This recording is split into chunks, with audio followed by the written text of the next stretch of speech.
Our journey begins by the explanation of a game. It's one of those mobile with an automatic system generic AF. Blessing of Miracle. Probably choose because of course, it's full of the top tier waifus. Still, despite enjoying the game, our man never spent a cent and didn't even film at the end of it. Then the unthinkable happened. He was sucked into the game. As a playable character? As an NPC? No, he became a nobody, a random background figure standing still and isolated. His new name? Kongjima. By accident he bumps into a girl with blue hair and freezes, clearly startled because, oh no, it's a woman. Trauma? Most likely.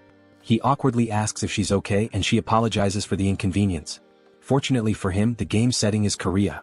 Names, locations and geography are familiar, allowing him to adapt quickly. And so, for almost a year he lives an ordinary life as a simple teenager, not even sure if this reality is a game anymore. Then one day he arrives home to his overly excited mother, who calls him the pride of the Kong clan. She hands him an acceptance letter. He's been admitted to Joaquin Academy. Annoyed, he says he already knows and begs them to stop talking about it so much. But his blurred-faced mother and the rest of the family can't stop praising him. Tomorrow is the entrance ceremony, and they're all buzzing with excitement. Sitting in his chair, he sighs. Tomorrow's the day. There's no way out. He's begged countless times to quit, but it was pointless. He stares at a photo, exhausted, muttering that this is all because of the real Kong GM, the original owner of this body. Apparently, this Kong GM passed the Academy's difficult admission test just before he took over. The parents don't know anything, but for our guy there's no excuse. Getting into this academy is insanely difficult. Was Kong GM a genius? Did he have a blessing? In this world, blessings, special abilities, are a big deal. Not everyone has one because most powers are genetic, passed down from birth. Society is structured around this. The noble, common, and privileged ranks maintain the power of the elite. Joaquin Academy was built to train heroes, exclusively for the most important families. Recently, though, they introduced special admissions, likely because they need new heroes. Maybe it's the monsters. And Kong GM? He was one of the few accepted through this new system. Our guy knows he's in trouble. This isn't his reality. This is a school for war. Training heroes here is nothing like joining the army. Grudgingly, he opens his status window. His blessing? The ability to negate pain, for 30 seconds. But the cooldown? 12 hours. Useless, he mutters, frustrated. There's one more blessing though, the blessing of the sword god. The effect is straightforward. If he attacks, it will cut. No activation limit, but there's a catch. It only works with blades under 30 centimeters long and 5 centimeters wide. It's an ability he's never heard of before, even though he knows the game well. And while then when you attack, it cuts. Effect sounds simple, the activation condition. Oddly specific.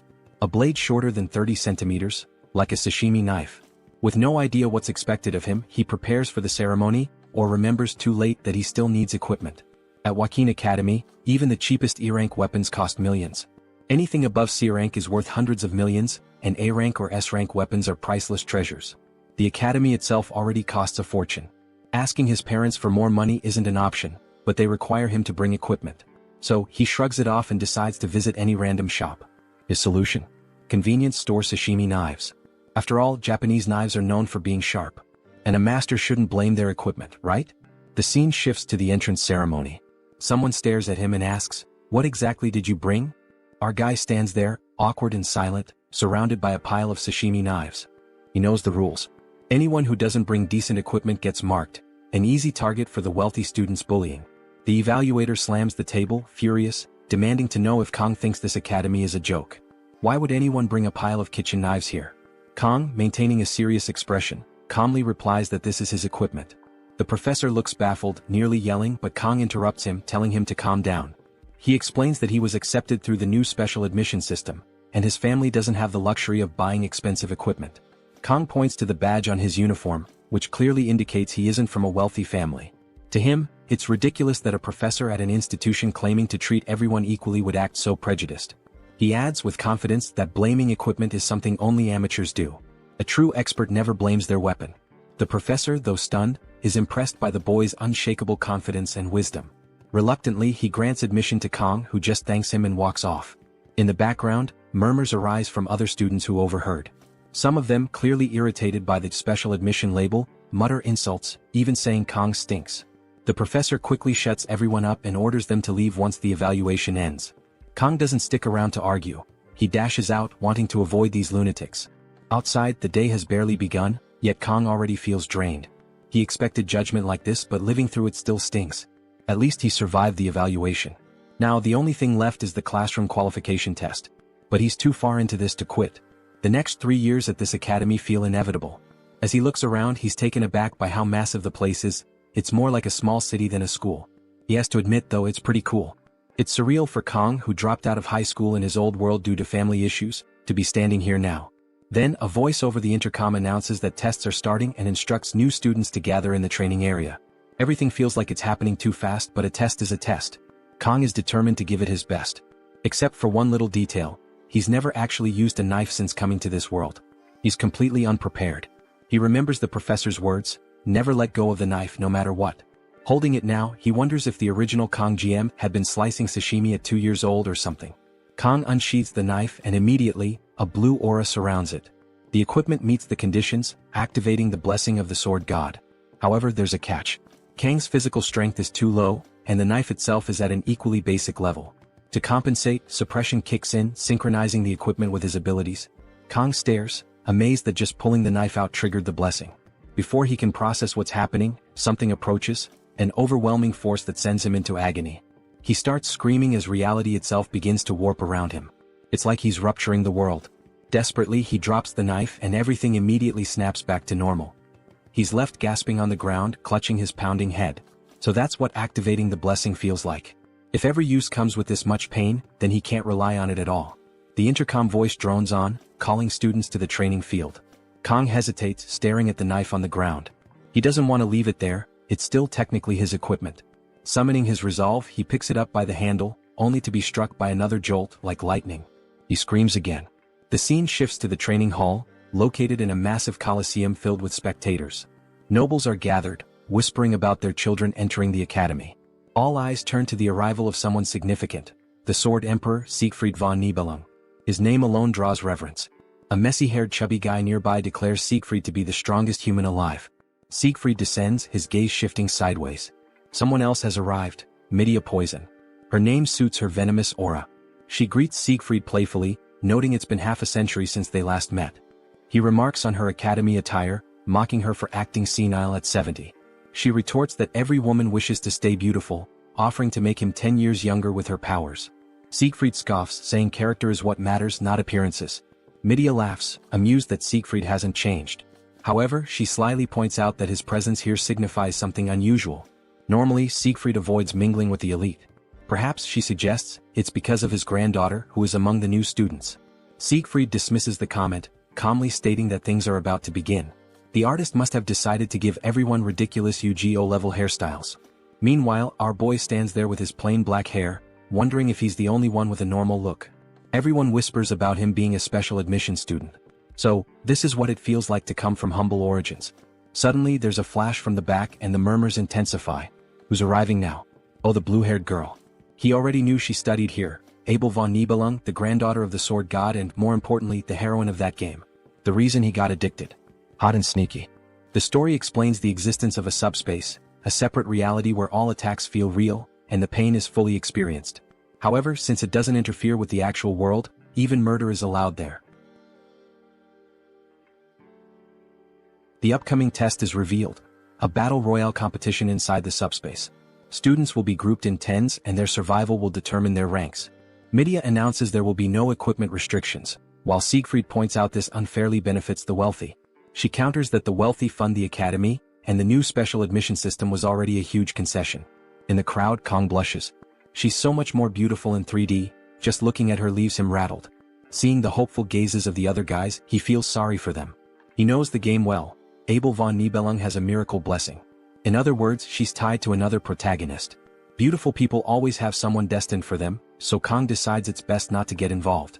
His goal is simple: live a peaceful, ordinary life. Finish school without trouble, get a safe desk job, and that's it. Then a paper catches his eye: heroes earn the highest salaries. But after the agony he felt from drawing that knife earlier, he knows hero work is out of the question. Those roles are for people who can protect the world. He'll stick to his comfortable desk. A crystal in the sky suddenly announces the Academy's test, a battle royale. Last one standing receives the star rank. Second and third place earn the dragon rank. Fourth through seventh get the wolf rank. And 8th to 10th? They're labeled common trash. The scoring is automatic and there's no time limit. Kong recognizes it immediately. This is just like the game. His strategy is to avoid drawing attention and finish quickly. A blue energy spreads as the test begins. May the blessing of the heroes be with you. Kong, however, is determined not to use his weapon. Cut to the next scene. Most students are already defeated. The top rankings are announced as 24 groups wrap up. Siegfried observes that this year feels unfair, with Abel and the descendants of the Shang and Jiao families competing. The results were predictable. Abel finishes her match in just 7 minutes and 14 seconds. It doesn't break her grandfather's record, but it's still one of the Academy's top 10 times. Siegfried shrugs it off. It's only natural for a Nibelung descendant to have that talent. With things wrapping up, Siegfried decides to leave. Abel asks if he wants to watch the other descendants, but he dismisses them as a bunch of pigs. Classic humility. He doesn't like nobles at all. Fair enough, he fought in the war and earned his authority. Suddenly the atmosphere shifts. A strange energy surges, startling both Abel and Siegfried. They look up, confused and alarmed. Pieces of the subspace begin to shatter, crashing to the ground and exploding among the students. People panic, wondering if someone fell from the alternate space. A blue light flashes in the sky. Siegfried watches intently as a small knife falls, embedding itself in the ground. Midia immediately calls for medics and orders cadets to help. And lying there, unconscious? Yep, it's Kong. The outcome seems decided already. A blonde noble yells that he'll take Kong out, but another grabs him by the neck and punches him. Kong snaps to his senses, realizing he's now in the middle of the battle royale. Worse, the June brothers are here, infamous for their brutality. Horrified, Kong watches as the brothers torture students for over 30 minutes instead of killing them outright. But why are they leaving him alone? Is he so weak they don't even consider him worth fighting?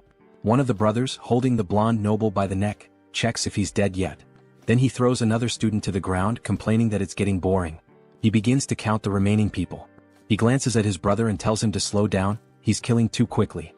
Then he stomps on another person, crushing them underfoot. Sarcastically, he apologizes, saying, "Oops, there goes another one." Pointing to a terrified girl nearby, he says, "You can have her for some fun." The girl freezes in fear. Hiding nearby, Kong is paralyzed. Ever since the torture began, everyone has panicked, but the brother's sadistic behavior hasn't changed. The brother in red begins walking toward the girl. He smirks, saying she's just his type and that he's already imagining the screams coming from her mouth. His brother in blue calls him a pervert, but the red brother insists, "I'm just going to start tearing her apart."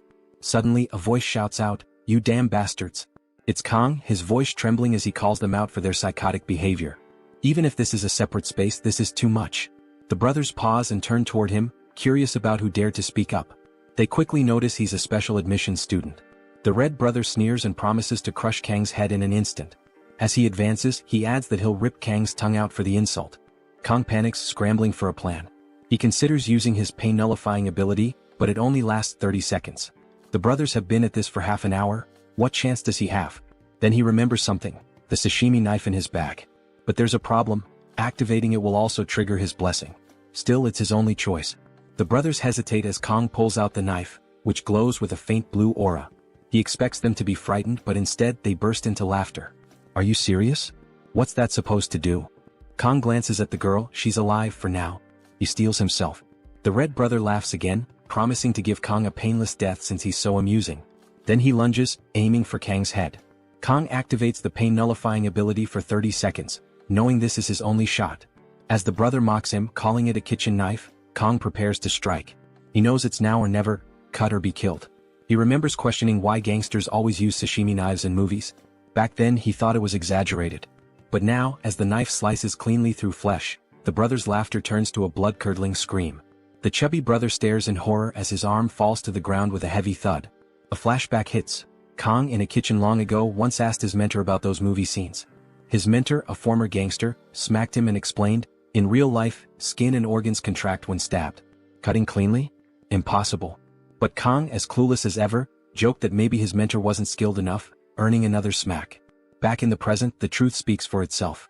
The severed arm lies at Kang's feet while the brother screams, clutching his bleeding stump. In a panic, he turns and bolts toward his sibling, crying for help. But the red-clad brother freezes, his face pale with fear. Snapping out of it, he shouts, "This brat will slice us both up," and charges forward. Kong doesn't hesitate. The blade slices cleanly again as if cutting through paper.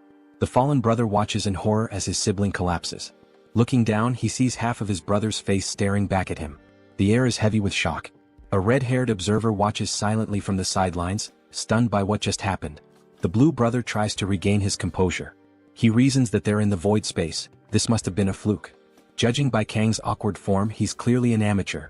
But one thing is clear, that knife is dangerous. Realizing his brother lost due to recklessness, the blue brother prepares. He activates 3 blessings simultaneously: a defensive shield, a jump boost of 200%, and spiritual damage for his fists. With confidence he declares, "This time you're done for." Meanwhile, Kang is still counting down the seconds left on his pain-nullifying ability. The blue brother charges, confident that his fists will crush Kang's head. But suddenly he's stunned, his body freezes. Kang has used him as a target for a throwing knife. The brother stands dazed, not understanding what just happened. Time is almost up. 5 seconds, then 2, then 1. The brother collapses unconscious, and at that exact moment Kang's blessing ends. The pain hits him like a truck and he starts screaming. Sometime later Kang wakes up. He's lying in what looks like a hospital room, disoriented and unsure of how he got there. As Kang gets up, a blonde boy bursts into the room and dashes outside, shouting that the student has woken up. Moments later, someone enters the room and Kang immediately recognizes the man, not personally but from stories. This is Siegfried, one of the 7 heroes of the 7 stars, the strongest man in humanity, and the one who destroyed the Demon Lord's Legion 50 years ago. Accompanying him is Media, the academy director. Kang wonders why 2 such prominent figures are here. Siegfried wastes no time and asks for Kang's name. After Kang introduces himself, Siegfried gets straight to the point, demanding to know what Kang did during the test. Although Kang himself isn't sure, he's painfully aware that he caused everything. He notices Siegfried's hand resting on his sword and feels a wave of dread. There's no way he could survive against someone like him. Nervously, Kang admits he may have gone too far during the evaluation and is prepared to accept the consequences. Siegfried stares him down, but Media interjects, telling Siegfried to stop intimidating the boy. She explains to Kang that Siegfried cleared his meridians while he was unconscious, which stuns Kang further. Media then says she finds him interesting. Siegfried reprimands Media for being so casual, but she brushes him off, saying she reviewed the test footage while Kang was out. She confesses that watching Kang risk everything to protect another student moved her deeply, even calling him a hero. Siegfried, ever the stoic, tells her to act more dignified. Media assures Kang that he won't be punished for his actions, though she mentions that the Mao brothers are on the verge of dropping out. Relieved, Kang feels some weight lift, knowing he won't have to deal with them again. Then Siegfried drops a bombshell. Kang ranked as the top student in the evaluation. Kang is floored. His whole plan was to stay under the radar and live a quiet, uneventful life. Later, in Media's office, she reflects on her 2 decades as academy director, admitting she's never seen anything like this. Meanwhile, Kang expresses his dislike for being named the top student. This surprises both Siegfried and Media. They explain that the subspace itself determines such rankings, but Kang still refuses to accept it. Siegfried, puzzled, wonders aloud how Kang, a seemingly ordinary boy, could possess such extraordinary skills. He admits that if Kang had an incredible physique, immense experience or even natural talent, it would make sense. Yet Kang has none of these. In fact, his untrained body contradicts the master-level swordsmanship he displayed. Siegfried feels an uncharacteristic surge of competitiveness, unable to understand how someone so young could perform at such a level. Media, ever eccentric, teases Siegfried, suggesting Kang might be worth pursuing romantically despite his age. Siegfried, unimpressed, spells out what people at the academy call women like her. Media loses her temper, but the focus shifts back to Kang. Through some maneuvering, Kang manages to get himself downgraded to the wolf class. This is a relief as he had no desire to remain at the top and become a target for power struggles. While some argued for placing him in one of the elite classes, Media ensured the matter stayed quiet, honoring Kang's wish for a low profile. When Kang enters the wolf class, all eyes are on him because of the badge on his chest. After a few moments, the students return to their conversations, allowing Kang to breathe easier. He hopes this means they'll ignore him. As he takes his seat, enjoying the solitude, a voice calls out to him. Turning, he sees the red-haired girl from the test. She thanks him for what he did.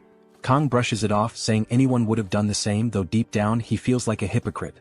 Everyone sees him as a hero, but in truth he only acted to save himself. Kang introduced himself as Kang Jianma, and the girl introduced herself as Chloe. He politely commented that it was nice to meet her and added that he hadn't expected them to be in the same class. Internally though, he was puzzled. He had played the game countless times and had no memory of a character named Chloe. Since the main story didn't involve her during the Demon Tribe War, he concluded she must be just an ordinary person like himself. Kang asked her to keep what happened earlier a secret and she agreed. Chloe then mentioned she had a question for him, but before she could ask, the professor interrupted, telling everyone to take their seats. They agreed to continue their conversation later.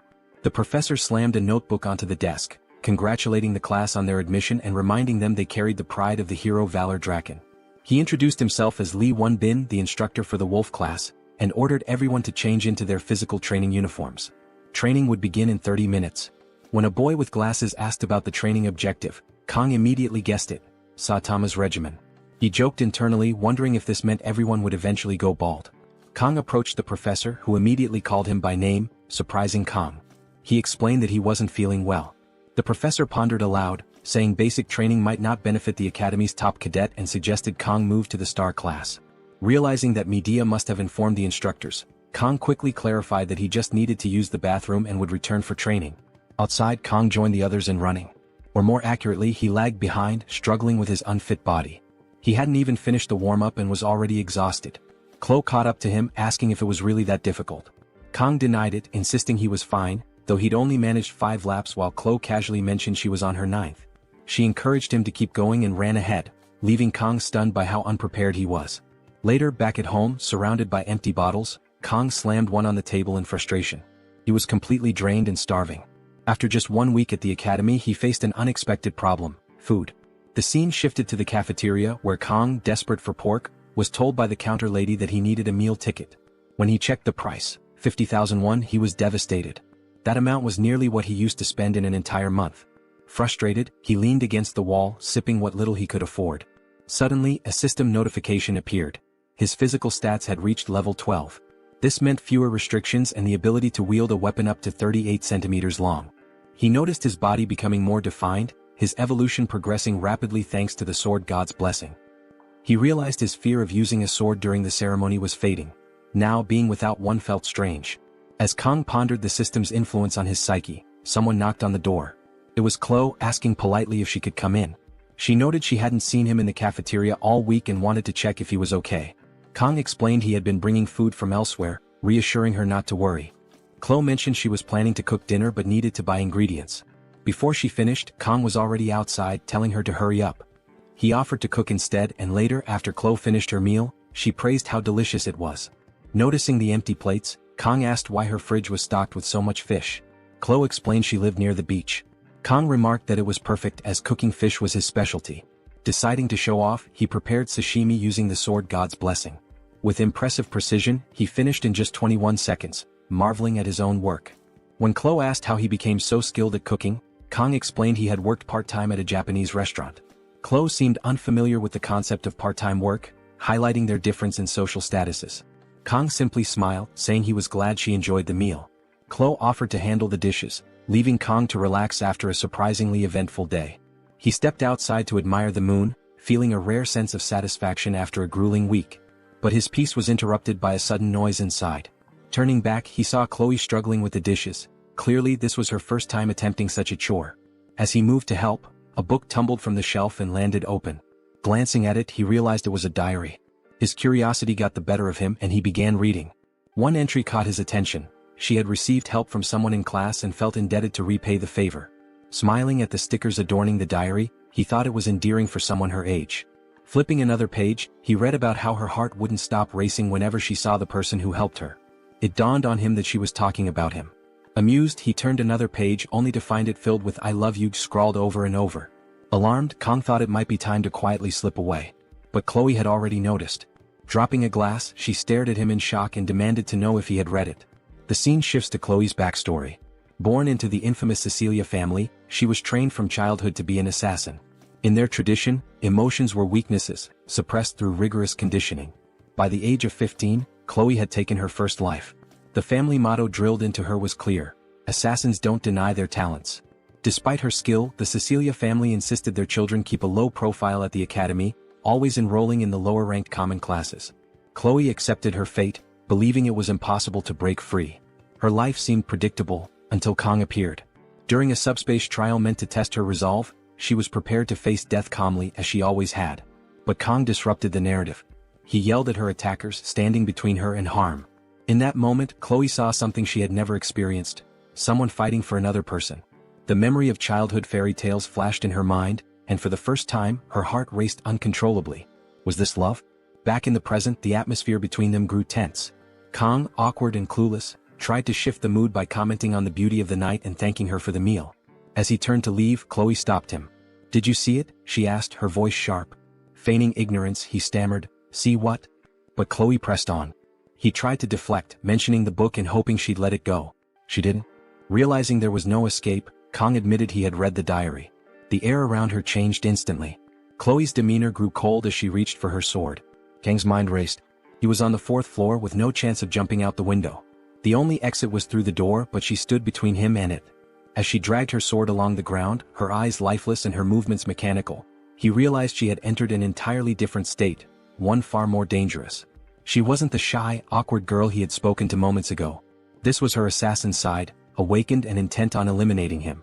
Piecing things together, Kang understood her diary was the trigger, and now her lethal instincts were in full control. He needed a plan. His sashimi knife was in his room, but the only nearby weapon was a box cutter on the table. Chloe lunged. Kang snatched the box cutter, regretting that it had come to this. All he could do now was defend himself and hope for a chance to break through her icy resolve.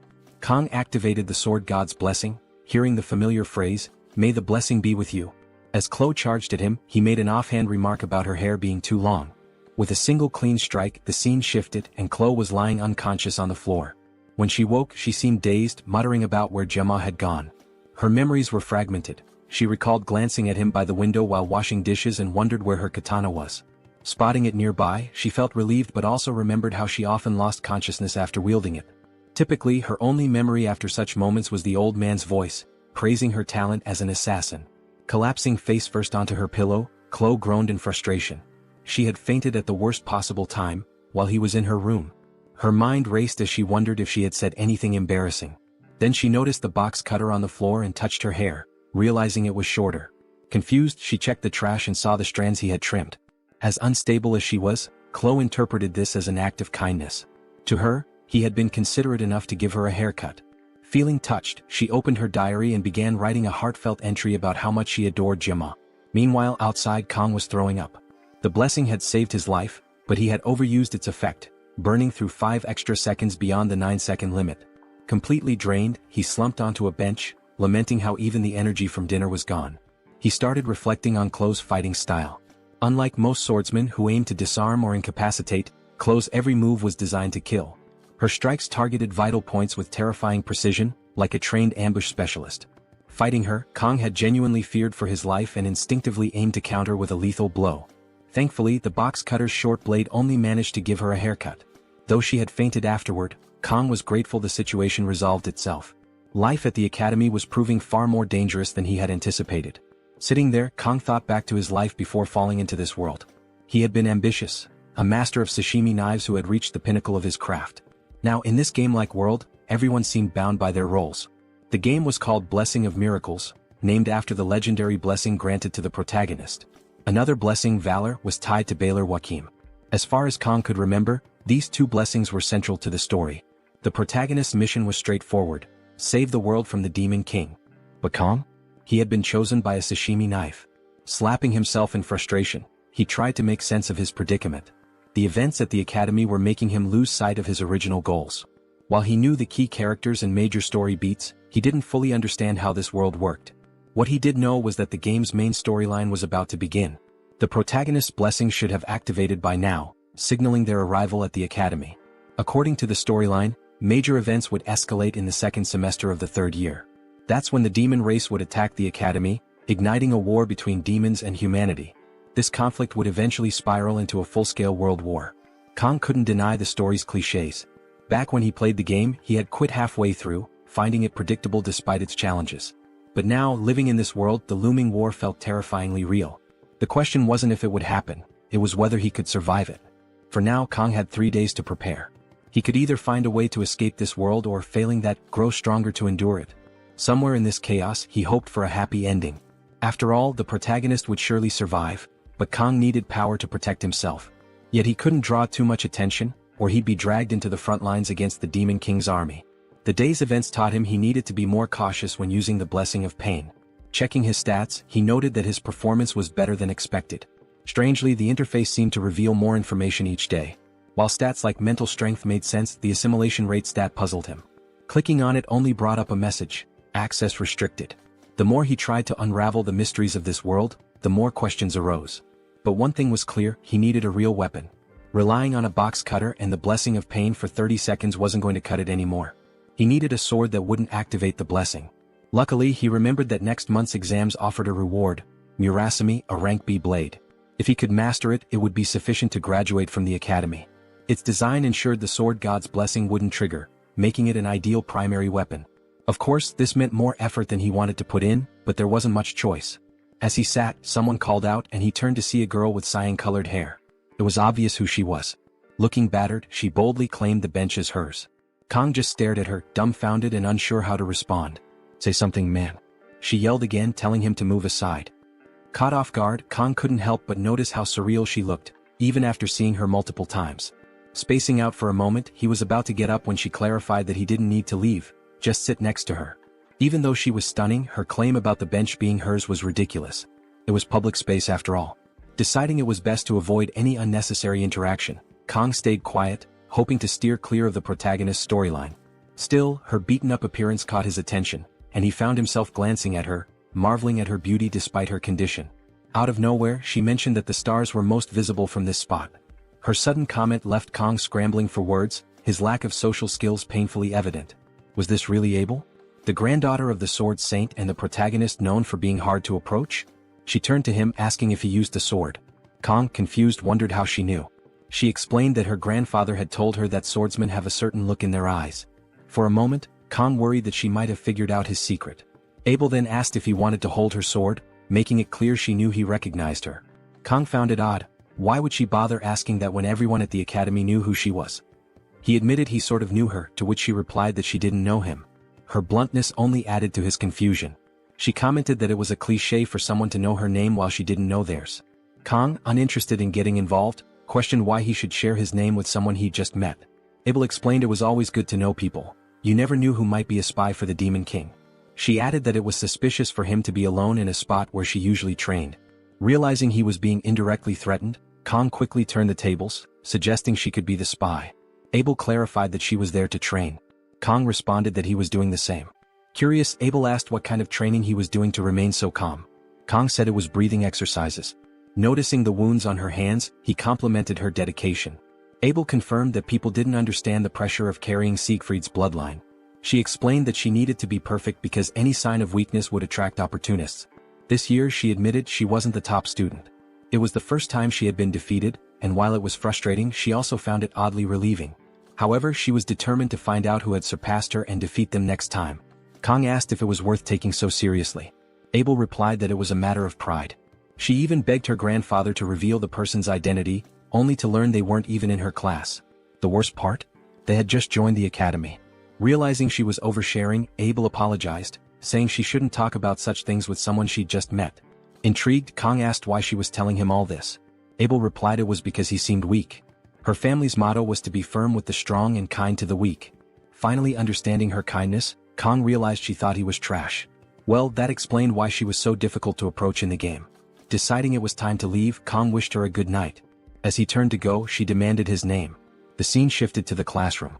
Life at the academy was calmer than Kong expected. Chloe had quickly made new friends and blended into the class, while Kong did his best to avoid eye contact. Whenever she approached Kong, her friends would cast judgmental looks. But Kong didn't care. Likely because he was a special student. And besides, he wasn't the only one in the Tiger class this year. Kong thought it was a relief he ended up in this class.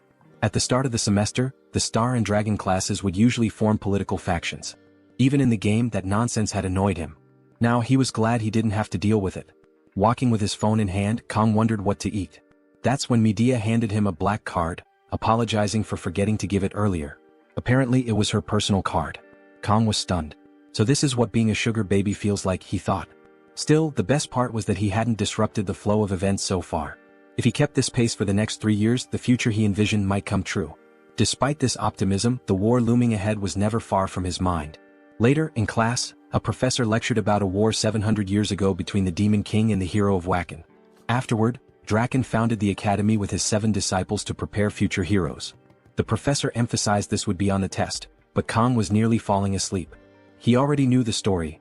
Jaqen Baylor, the founder, had fought demon commanders for 20 years, leading humanity against the demon army. In the end, he lost an arm and could no longer fight. The war ended in a bloody stalemate, resulting in a fragile truce between humans and demons. Jaqen then established the academy to ensure peace. The professor reminded the students that this truce was why they had peace today. But Kong knew better. Those 700 years of peace were about to end.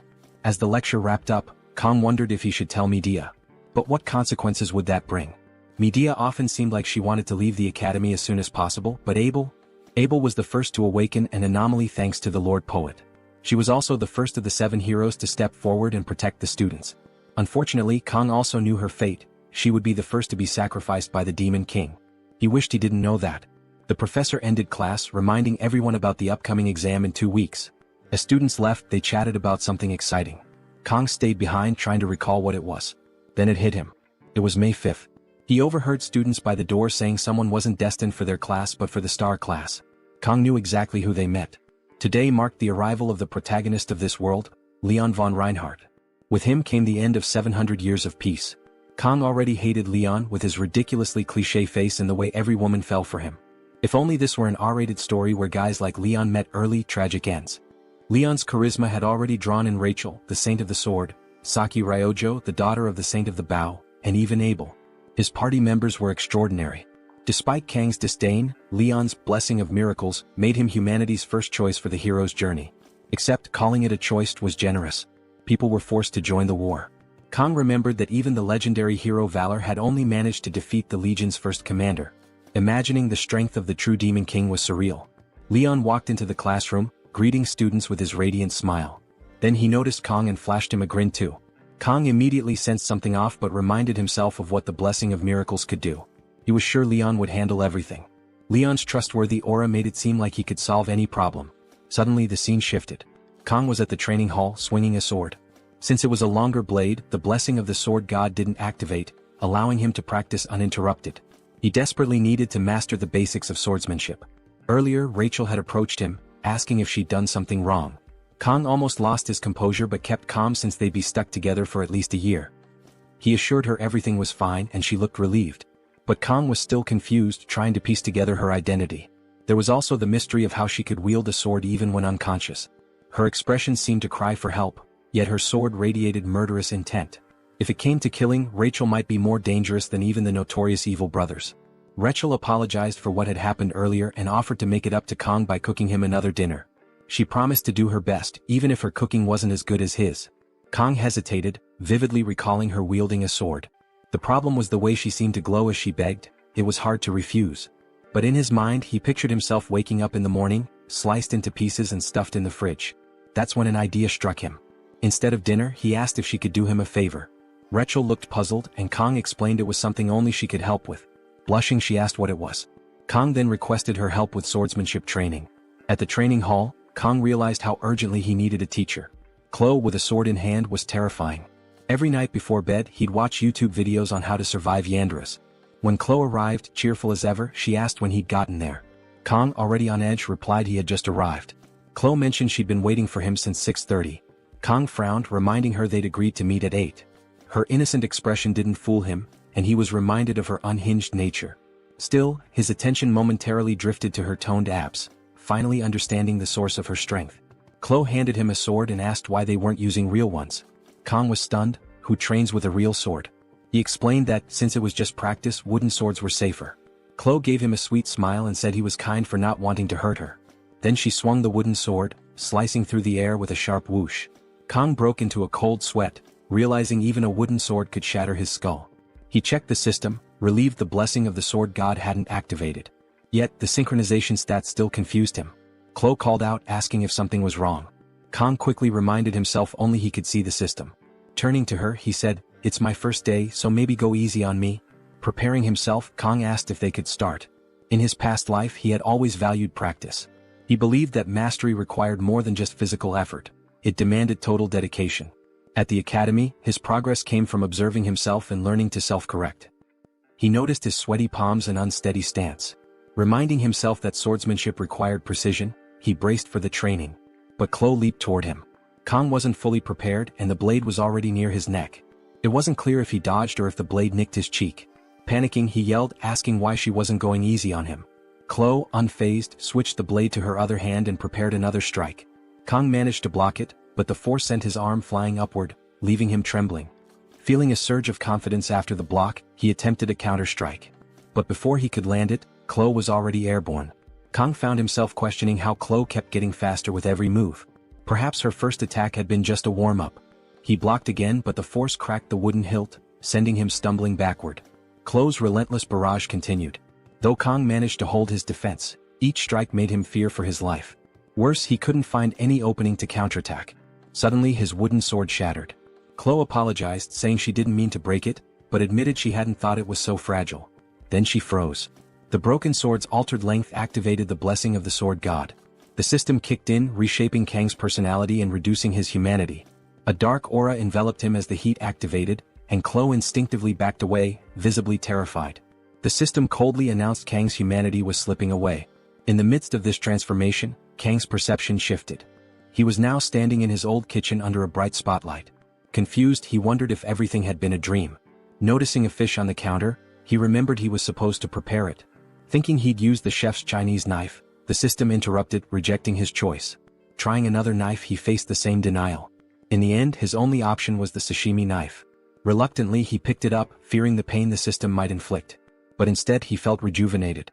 Determined, he declared it was time to create a masterpiece as the heat activated fully. Meanwhile, back in the training hall, Chloe was shouting his name, asking if he was okay. Kang, pacing aimlessly, suddenly vanished in a flash of blue light and reappeared in front of Chloe in an instant. She barely managed to block his attack, but the impact sent her flying, crashing to the ground and coughing up blood.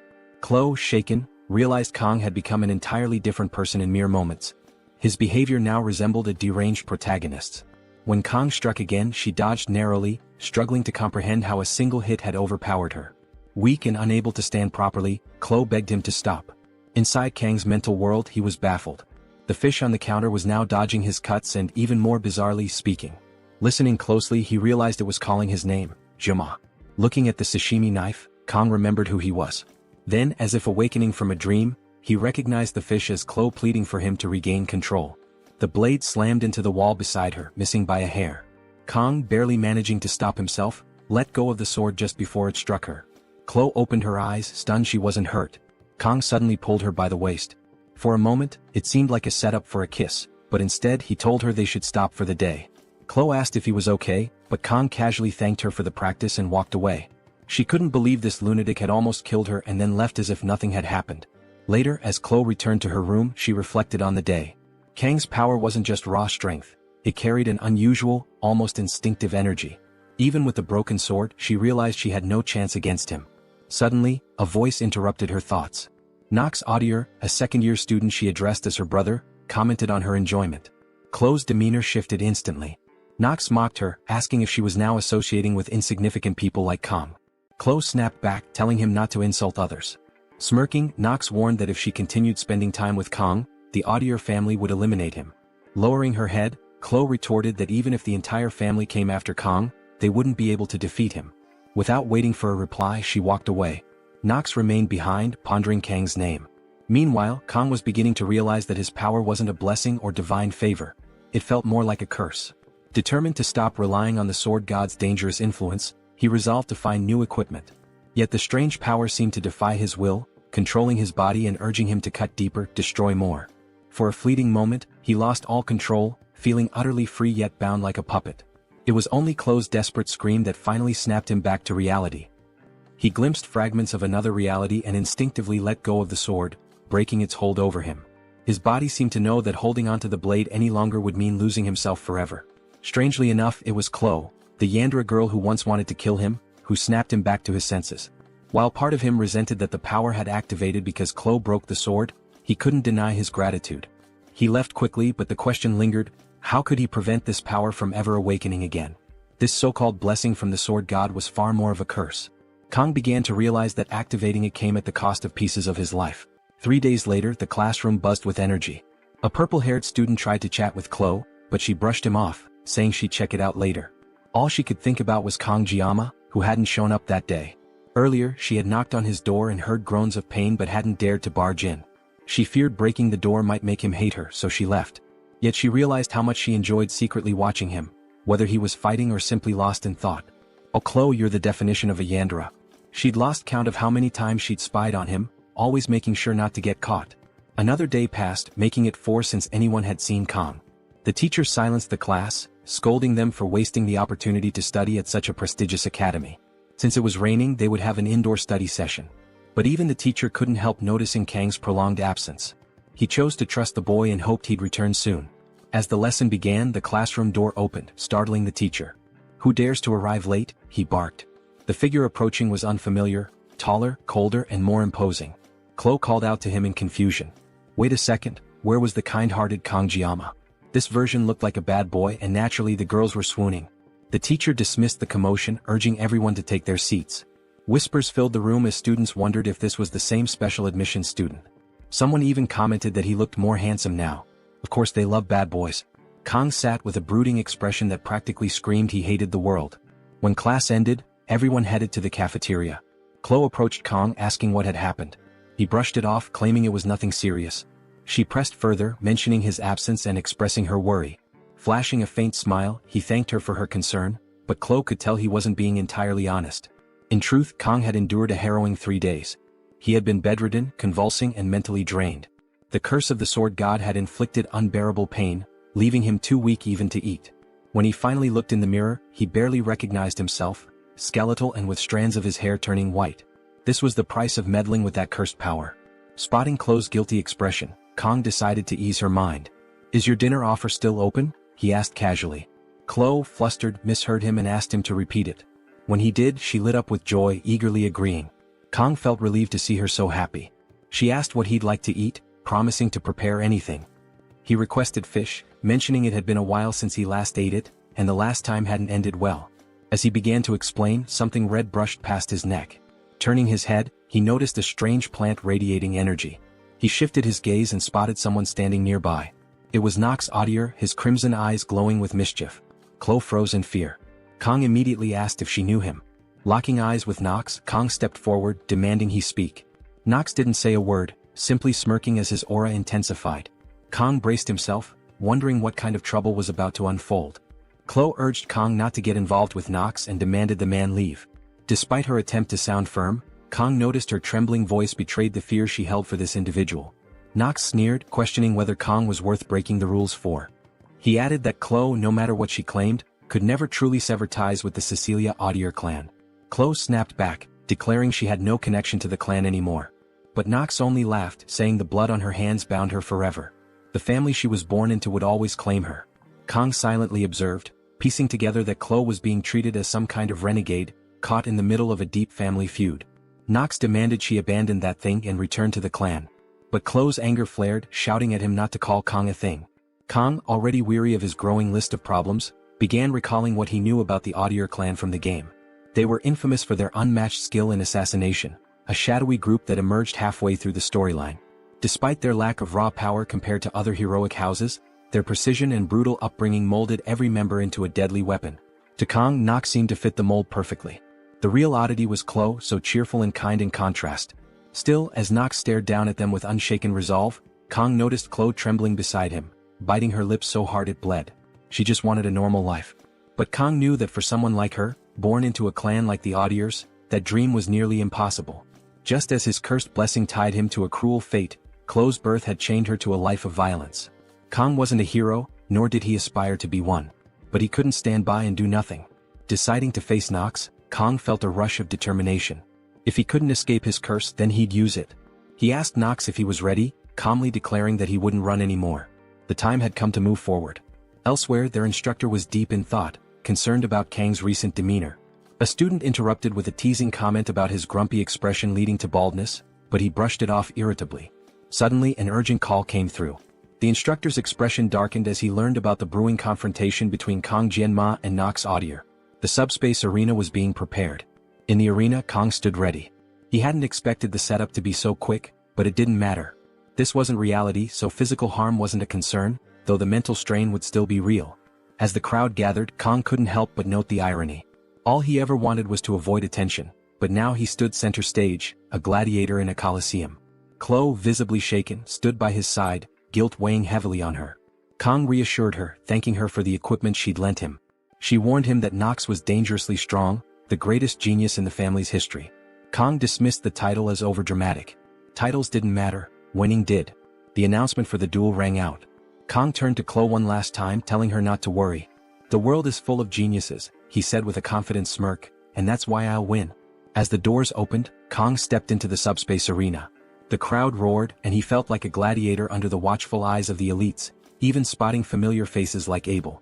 Nox appeared on the other side, his temper barely restrained. Kong smiled to himself. If nothing else, this fight was going to be unforgettable.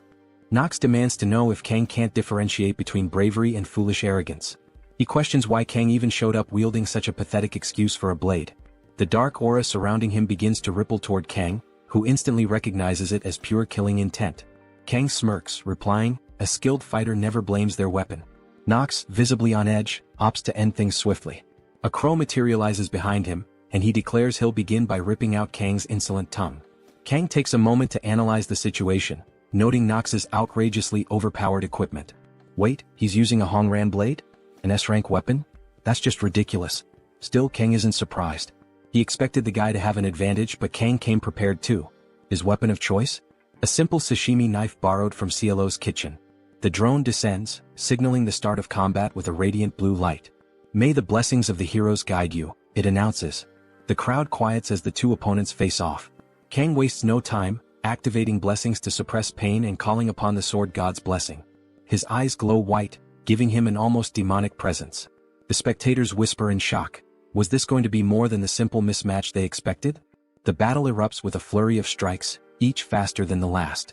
A blonde observer comments on the unexpected speed of the duel, while Edbull, watching from the sidelines, struggles to reconcile this skilled fighter with the supposed weakling he'd seen before. Nox presses the attack, sending purple slashes of energy ripping through the ground toward Kang.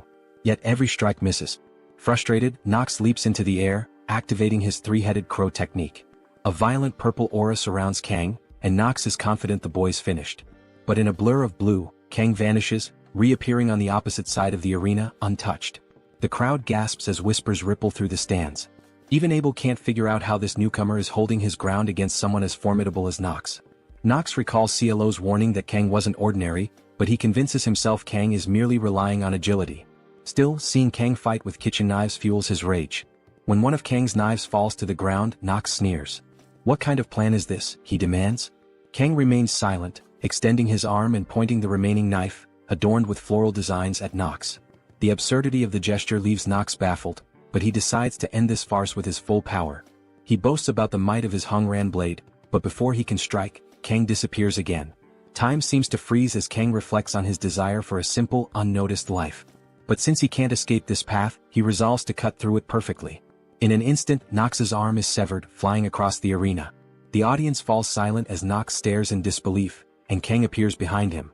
The crowd erupts in chaos as Kang slashes again, this time decapitating his opponent. The once calm protagonist transforms into a merciless warrior, leaving everyone stunned. Nox collapses, motionless, while Kang calmly sheathes his makeshift blade. Abel watches in shock, while her friend gazes at Kang with heart-shaped eyes. The drone hovers overhead, announcing, "Winner, Kang Jayama." Duel completed in 26 seconds? The crowd roars in disbelief. A first-year student had just defeated a second-year prodigy. Though victorious, Kang knows he's shattered any chance of staying under the radar. The academy buzzes with gossip about the boy who defeated an audier, and Kang resolves to face whatever comes next head-on. Meanwhile, Abel finds herself unable to stop thinking about him, hearing his name at every turn, a constant reminder of the duel that changed everything. When Nox's arm hit the ground, Abel stood frozen, her mind racing to comprehend how Kang wielded such flawless swordsmanship using nothing more than kitchen knives. She had always been proud of her knowledge, being the granddaughter of a sword master, but this moment made her realize just how naive she had been. A memory flashed in her mind, her smugly saying she was curious about the person who had beaten her. She'd vowed to crush him the next time. She also remembered teasingly making a cute face, claiming to share everything with him because he seemed weak. Now, as the puzzle pieces fit together, she wondered if Kang was this year's top student. Her face turned crimson as she muttered under her breath, "It must be this damn guy who's stronger than me." Abel's thoughts spiraled, and she desperately wanted to know what had been going through Kang's head at that moment. Suddenly she woke up startled, her heart racing. Her blonde friend Rachel leaned closer, asking what was wrong. Abel quickly brushed it off, saying it was nothing. Rachel wasn't convinced. "Are you sure? Did you forget your gear? Are you hungry? Do you need the bathroom?" she teased, one question after another. Abel snapped, telling her to shut up. Then Rachel smirked. "Wait, is it about a boy?" Abel's face turned tomato red and Rachel burst into laughter. "I never thought the legendary Abel would be caught up in romance. Abel stammered, denying any romantic feelings, but Rachel was already curious. Who's the lucky guy? Is it Leon? He's handsome. Abel's expression gave nothing away, but Rachel's gears were turning. Then it hit her. Wait, is it that special student from yesterday? Kang? Abel froze and Rachel's grin widened. Oh, I'm a genius. Grabbing Abel's hand, Rachel announced, we're going to the Tiger's classroom. One dramatic entrance later, Rachel burst through the door, stunning the students inside with her beauty. She climbed onto a table shouting, where's that black-haired guy? Someone meekly pointed out that standing on tables wasn't appropriate, but Rachel waved it off. I'm pretty enough to get away with it, she said confidently, and the poor guy agreed. Abel meanwhile stood awkwardly at the door, mortified by the scene. Then Rachel's eyes lit up as she spotted Kang. Found him, she exclaimed. But she also noticed Kwa, a girl nearby, looking at Kang with unmistakable admiration. Rachel's grin turned mischievous. This just got even better, she muttered, starting to unbutton her shirt and loosen her tie. Kwa, sitting quietly until now, suddenly felt a chill run down her spine. Rachel approached Kang, sniffing him playfully, leaving everyone including Abel and Kwa thoroughly confused. Rachel shrugged and dramatically flopped onto the table in front of Kang, who was just waking up. Kang blinked groggily, his brain struggling to process Rachel's presence. Are you Kang Jayama? She asked, leaning in closer. Kang's instincts screamed danger, but before he could react, Kwa grabbed Rachel's arm, demanding to know who she was. The tension in the room skyrocketed as Rachel smirked, clearly enjoying the chaos. Kang finally understood why his gut had been warning him. Rachel's demeanor shifted and she pulled out a dagger. A fight was about to break out in the middle of the classroom, something Kang had never expected. Abel stepped forward, her voice sharp. Rachel, what are you doing? Rachel casually replied, just saying hi. Abel sighed, placing a hand on Rachel's head. Drop the dagger and don't interrupt when adults are talking. But Ko wasn't backing down. She lunged at Rachel, shouting, die already. In a blur, Rachel deflected the attack, spilling what looked like strawberry juice. Tauntingly, she glanced at Kwa and said, you're weak, short, slow, and completely out of control. The room held its breath as tension crackled in the air. One thing was clear, Rachel wasn't just here to visit, and this situation was far from over. Rachel grips Kwa's arm tightly until Abel yells at her to stop. With a swift motion, Rachel flings Kwa across the room. Miraculously, Kwa lands gracefully on her feet like an angel. The guys in the room are enjoying the drama unfolding. Here's the truth. Rachel hails from the Sword Sinks clan, where raw power is everything. She turns to Kong and asks, is that girl your girlfriend? Kong quickly responds, no. He notices Kwa doesn't seem happy to hear that, but it's the truth. We're just friends, he adds, still trying to make sense of the chaotic situation he's found himself in. It's only now that Kong realizes Abel is also here. She awkwardly asks why they came looking for him. Rachel smirks, saying, Abel's interested in you and I wanted to see for myself. Abel immediately flushes and stammers, when did I say that? She tries to explain but only ends up confusing everyone even more. Embarrassed, she turns away, muttering that this is all a misunderstanding and that she never asked to come here. Unfazed, Kong says, if that's the case you can leave now. Rachel's hard eyes soften slightly at his bluntness. It seems she's drawn to guys who reject her as she quickly replies, you're interesting just the way I like them. Kong retorts, good to know you like interesting guys but I'm not one of them. But Rachel isn't discouraged. Don't be like that, she says. How about coming to my dorm after class? She makes her intentions clear, drawing out the invitation to make sure there's no misunderstanding. Kwa snaps, yelling, take your hands off Kong. Rachel bursts out laughing, finding it hilarious that Kwa thinks he belongs to her. Abel, having had enough, calls out to Rachel, trying to regain control. Rachel stands up, brushing herself off. Well, it was nice meeting you, Kang Jayama, she says, her eyes full of hearts. I'll see you later. She waves goodbye, leaving Kong wishing the whole scene would just disappear.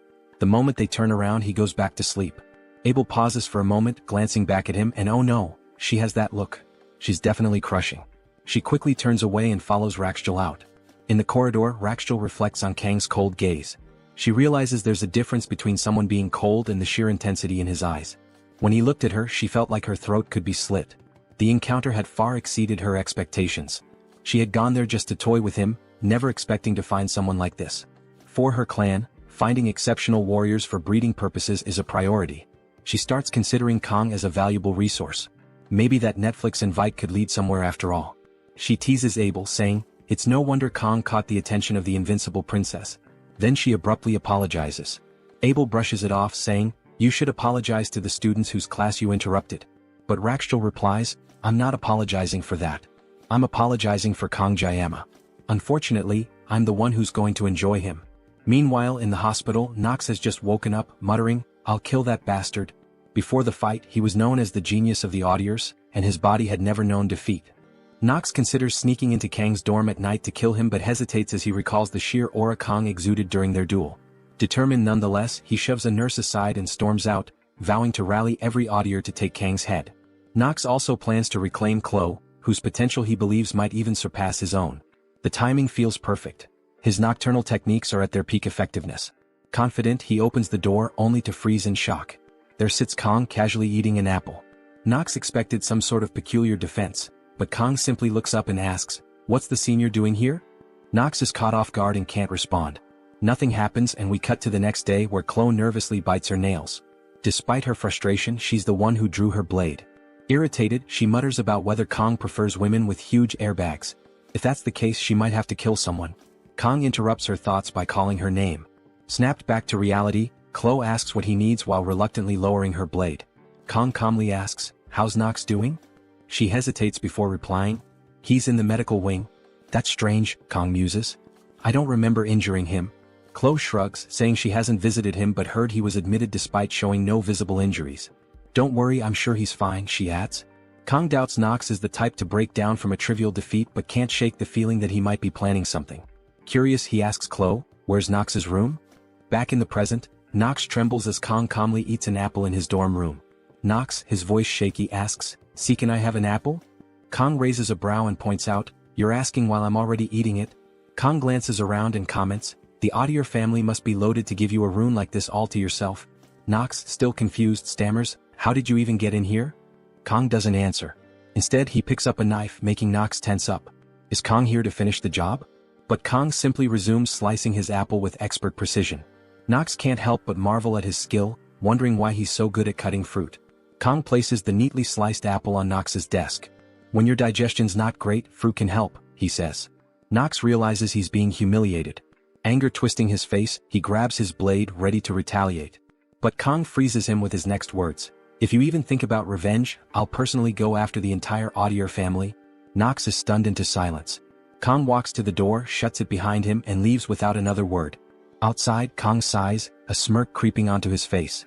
"Just a candlelight can snuff out any moment," he mutters, referring to Nox. He knows he likely crushed whatever willpower Nox had left. Of course it was all a bluff.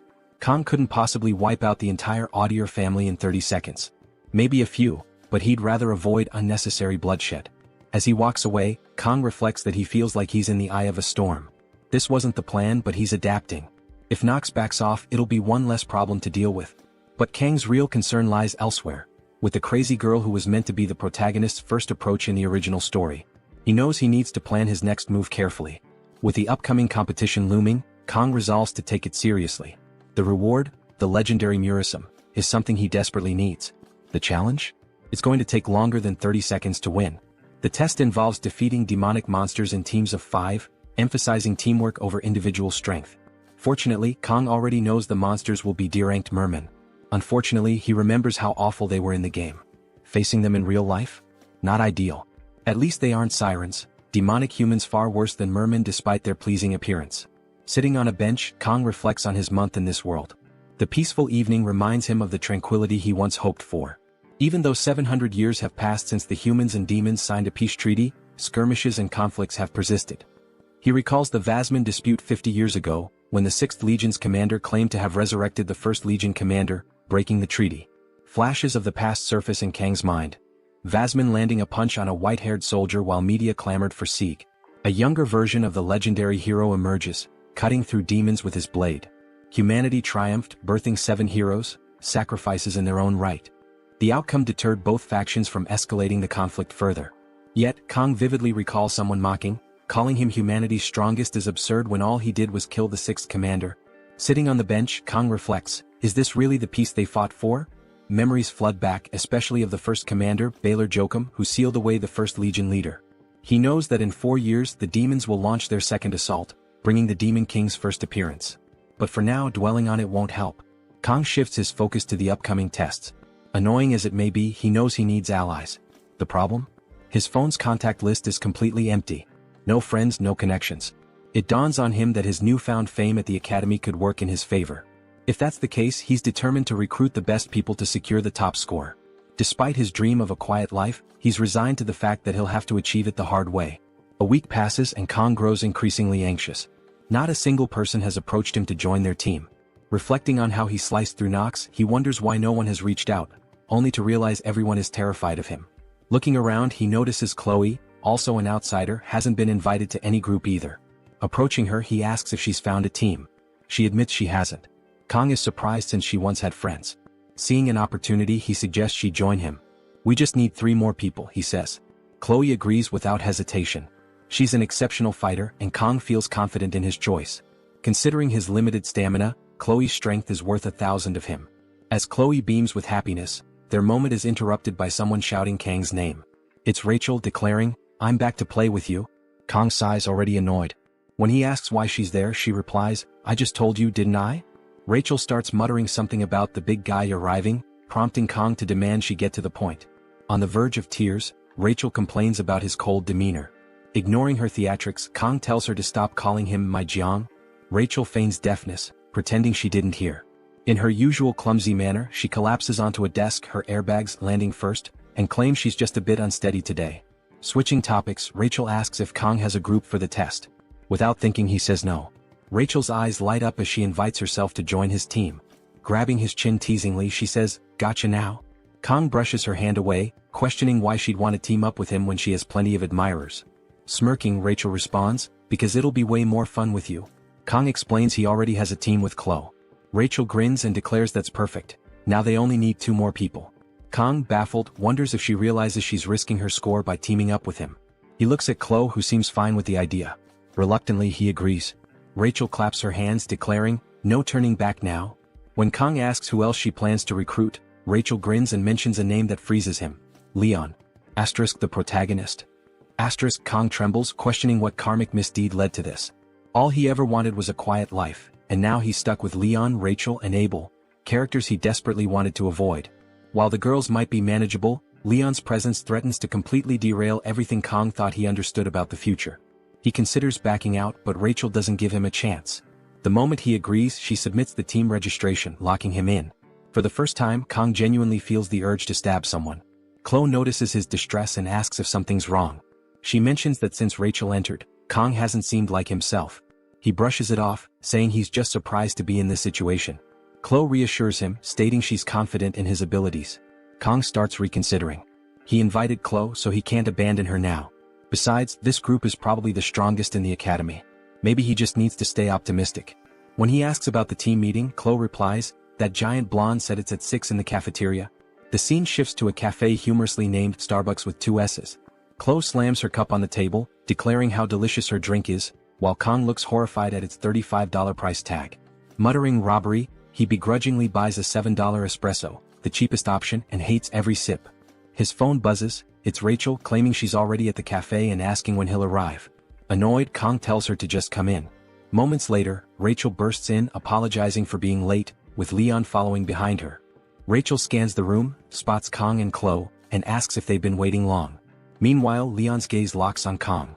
Kong immediately notices Leon's striking orange hair. His first thought? This guy looks like a delinquent. I expected Abel, but it's this guy instead. Leon steps forward, extending a polite greeting and introducing himself. He compliments Kong on his fight against Nox, calling it impressive. Observing Leon, Kong notes the balanced tone of intelligence and class in his voice, undeniably the protagonist of this world. As they sit down, the introductions begin. Leon starts by introducing himself as a student from the star class and the leader of their group. A pang of jealousy hits Kong. Not only is Leon skilled, but he's also incredibly handsome, while Kong feels worn out by life. Rachel skips her introduction, already familiar to everyone, passing the spotlight. The next to speak is a guy introducing himself as Speed Weapon, another star class student. Kong finds the name ridiculous and thinks it needs better context. Speed Weapon even has a superhero tattoo on his neck, clearly a fanatic. Chloe introduces herself next, stating her name as Chloe Audier from the Wolf class, adding that she's here thanks to Kong. Rachel can't resist teasing, repeating Kong Jayaman in a sing-song tone. Chloe frowns but quickly regains composure, politely greeting everyone. Finally, all eyes turn to Kong. He keeps his introduction short. Kong Jayama, same class as Chloe. The atmosphere turns awkward, but someone breaks the silence by opening a laptop and declaring it's time to start the meeting. A hologram of an island appears on the screen. Leon explains that earlier team leaders received files detailing the upcoming test. The island, while real, will be accessed through subspace teleportation. Injuries from the beasts there, however, will also be real. Leon zooms in on the map, showing their assigned northern region. Their objective? Kill as many mermen as possible since the number of creatures is limited. He adds that 3 other groups will be on the island. Leon asks if anyone has questions. Speed Weapon raises his hand, asking if the island has sirens and whether they pose a risk. Leon reassures him, saying the professors have already accounted for such threats. Chloe then asks if teams can attack each other. Leon clarifies that sabotage is grounds for disqualification, as the focus is on killing beasts. Kong quietly notes this news is likely disappointing for Chloe, given her assassin background. With the meeting concluded, everyone begins to leave. Leon lingers, gathering his things. As Kong rises intending to slip away, Leon calls out to him. Kong turns, confused. Leon asks, "Where are you from?" Though simple, the question feels loaded, as if it carries a deeper meaning. Before Kong can answer, Leon apologizes, saying it was rude to ask so suddenly. He explains he just had a strange feeling they were alike. Kong, puzzled, wonders why Leon would ask something so obvious. Kang's Korean heritage is clear to anyone. Leon dismisses it, telling Kong to forget the question and begins to leave. But Kong instinctively places a hand on Leon's shoulder, stopping him. "Wait," he says, surprising even himself. Without thinking, he asks, "Where are you from?" Leon raises an eyebrow but replies calmly, "Germany." He gently removes Kang's hand and walks away, leaving Kong standing there, confused and questioning himself. Why did he feel compelled to ask that? Could Leon be from another world just like him? The idea seems absurd, yet Kong can't shake it. If someone had to take over a body, the protagonist would make far more sense than a random side characters. He glances at his blade, recalling how his reasoning sharpens when its power activates. Determined, he focuses on the existence of Leon in this world. A familiar voice whispers to him, confirming what he suspected. This Leon is exactly like the one from the game. But the revelation comes with a piercing headache, one even his pain suppression blessing can't fully dull. Even so, Leon's earlier comment about their similarities lingers. Seeking answers, Kong looks up Leon online but finds nothing useful. He curses himself for never paying attention to the male characters' backstories in the game. Trying to reassure himself, Kong thinks, it's just one encounter. Nothing will go wrong, yet the unease remains, leaving him with more questions than answers. If it happened again, Kong decided he'd consult the media. One thing he noticed was how much calmer he'd become in situations he'd normally avoid, possibly an effect of one of his blessings. Opening his skills menu, he saw his assimilation rate had increased from 2.5 to 6.8. Mental fortitude and weaponry stats were unchanged, and while his physical power had slightly improved through training, Kong was confident his weaponry skill would rise once he got his hands on the Murasum. But what exactly was this assimilation stat that kept increasing? The only unusual events recently were his fights with Nox and CLO. Could it be related? Unfortunately, he had no way of confirming it and no one to ask. Suddenly, a notification appeared, informing him that he'd achieved a certain number of blessings, triggering adjustments. He noticed his pain suppression blessing had been upgraded from 30 to 40 seconds. Finally, his efforts were paying off. Time flew as Kong trained physically, attended group meetings, sparred with CLO and dodged Rachel, who seemed glued to his side. With just one day remaining, Kong threw himself into training, slicing even the droplets of sweat that fell. His precision was impeccable and he felt ready for the exam. When the day arrived, an enormous subspace gate loomed before him, radiating a far more imposing presence than the training gates. Someone called his name and he turned to see his group fully armed and ready. Among them, Rachel's oversized halberd stood out, though her weapon wasn't the most intimidating thing about her. She teased him about being late as Leon urged him to hurry, while Speed Weapon stayed silent as usual. CLO greeted Kong cheerfully as he joined at the back of the group. Walking with them, Kong was impressed by everyone's equipment. Rachel wielded an S-rank halberd called Vermilion Phoenix. Leon didn't yet have his iconic Balma, but Speed Weapon wore a strange tube-like device on his chest. When Kong stared at it, Speed Weapon snapped, "What are you looking at?" CLO explained it was a healing support item, an S-rank artifact worth millions. Kong thought it was impressive, but Speed Weapon warned him to stay away. Suddenly, a voice announced the start of the exam. The professor addressed them, saying, "You seem ready, but remember, you're cadets, not heroes. Be cautious and don't take unnecessary risks for extra credits. Anyone injured can withdraw anytime." Leon stepped forward, rallying the group. "The time has come. Let's give it our best." The day Kong had prepared for was finally here, though CLO seemed uneasy. When Kong asked, she admitted her fear of sirens appearing on the island. He reassured her, reminding her that the instructors had cleared the area. Later, he learned her homeland had been devastated by siren attacks in the past. The professor signaled for them to step through the gate. Ruffling Cielo's hair, Kong said, "Let's go." Blushing, she stammered, "With Jayama around, there's nothing to worry about." As they entered the portal, Cielo suddenly heard Kong shouting her name. Snapping out of her daze, she realized she had zoned out. The group was discussing whether to call an instructor, frustrated by their lack of connection in subspace. Someone was already sprawled on the ground. The nightmare had begun. A siren appeared before them. Before that moment, the group had arrived on the island of Scapulae. The journey left everyone vomiting except Kong, who stood unfazed. Leon, impressed, asked how he was fine. Kong shrugged. "I never get seasick." Before they could regroup, a merman appeared. Smaller than expected, Kong felt foolish for taking the mission so seriously. It seemed easier than anticipated. Leon clarified these were the smallest mermen, and they'd grow larger closer to the central area. Their priority was finding CLO, who had somehow been separated. Moving through the forest, Leon warned everyone to stay alert, sensing her nearby. Suddenly, a red blur descended from the trees. CLO landed in front of them. Leon scolded her. "Why were you swinging like a monkey?" CLO admitted she was trying to stay unnoticed. She reported a cave 500 meters ahead. The group soon stood before the cave, its entrance dark and foreboding. Inside, dozens of glowing eyes reflected the firelight. Mermen filled the cavern. Rachel estimated 50 to 60 of them. They discussed their options. Clearing this horde could secure first place, but the risks were high. Ultimately, the decision rested with Leon. Earlier, they had agreed CLO would scout the island. Now, their resolve was about to be tested. Leon had assigned Kong to the rear guard to deal with any threats from behind, a role Kong gladly accepted, appreciating the relatively light responsibility. Leon himself planned to stay in the center, ready to step in only if absolutely necessary. When Rachel asked about his strategy, Leon revealed his plan. On the island, Kong noticed the determination in Leon's eyes. Leon called on Rachel, who prepared her halberd, charging it with energy. With a Spartan-like throw, she sent it hurtling toward the merman's fire pit. The rest of the group stood in shock, questioning if such an elaborate move was necessary just to deal with fish. Before the merman could react, CLO darted in, snatched up the halberd, and used it to cut through two of the creatures with swift precision. She recalled Leon's directive, "Take down as many as you can." Her confident response echoed in her mind, "Of course." Meanwhile, Speed Weapon played a melody on his flute, activating a blessing that threw the mermen into a panic, scattering them in confusion. Empowered by the blessing, Rachel began dispatching the creatures with astonishing speed, counting each kill. 11, 18, 22, 24, she muttered as her blade danced through the air. Thanking Speed Weapon for his support, she switched to her personal weapon, activating her cat blessing. With a single strike, she felled 8 mermen. 2 more lunged at her from above, only to be swiftly cut down. On the other side of the battlefield, Rachel had already dispatched 45 enemies. The 2 women soon found themselves heading toward each other. Just as they seemed on a collision course, a massive merman leaped onto their path. Without breaking stride, they obliterated it simultaneously, its remains scattering in all directions. Rachel smirked, "You're faster than before." CLO replied sharply, "That one was mine." The 2 then separated, continuing their carnage in opposite directions. Kong, relieved that their competitive clash hadn't turned violent, observed Leon taking down a merman with pinpoint accuracy. Leon turned to him and said, "You're worried about them?" Kong shrugged. "I was, but clearly I didn't need to be."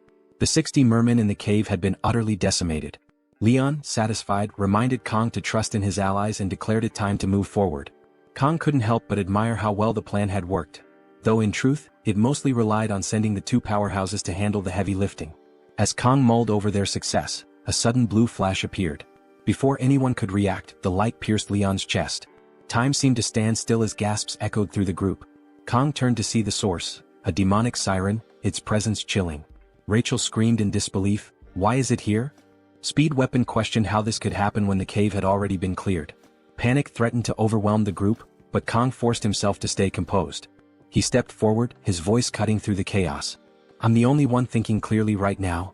Kong ordered Speed Weapon to heal Leon immediately. Turning to CLO, he instructed her to escape and warned the cadets and instructors to evacuate. CLO hesitated, but Kong reasoned that fleeing with Leon in his condition was impossible. It was imperative to alert everyone before more enemies arrived. After a moment's hesitation, CLO nodded and ran off to carry out the orders. Rachel, furious, demanded to know Kang's plan. He simply told her and Speed Weapon to focus on the smaller threats. Closing his eyes, Kong muttered, "I've never enjoyed dealing with small fish. It's the big catches that show real skill." He then turned to them with a smirk. "This is my specialty. Demons wield a unique power akin to human blessings. Magic." Leon fell to a single ordinary attack powered by it, underscoring the stark difference in strength between humans and demons. Despite wielding the blessing of the sword god, Kong isn't confident he'll emerge victorious. As he moves forward, the narrative highlights that even in the original game, subduing a magic-wielding demon required a full party. Now standing face-to-face with the demon mermaid, Kong acknowledges the impossibility of soloing a raid boss. But with Chloe still 10 minutes away, his only option is to cut down this monstrous fish in 40 seconds. Equipping 2 sashimi knives, Kong shifts from a single sword style to dual wielding. The system informs him that his nerves have steadied, his mental fortitude has increased, and his blessing will now adjust to his level. The blessing of the sword god activates, and Kong, now looking more demonic than the mermaid, thinks it's been a while since he's done proper sashimi. While Kong readies for battle, Rachel is a powerhouse on the battlefield, skewering mermen left and right with her halberd. One slimy creature attacks her from the side, but she blocks and retaliates, obliterating several in a single strike. Despite her strength, Rachel begins to tire as the mermen keep spawning. Speed Weapon, overwhelmed with healing Leon, can't assist her. Leon's wounds are deep but slowly recovering. Watching Kong prepare, Speed Weapon recalls the absurd strength he saw in their duel and wonders if Kong is simply insane. The mermaid powers up but Kong doesn't care, he's ready. Speed Weapon, unnerved by the oppressive presence of both Kong and the mermaid, fears it might be too late to stop him. The mermaid launches a water beam but Kong, fully focused, dashes forward, evading it. While dodging, Kong assesses her as a long-range attacker using water magic. He doesn't know much about magic but to him she's just flesh and bone.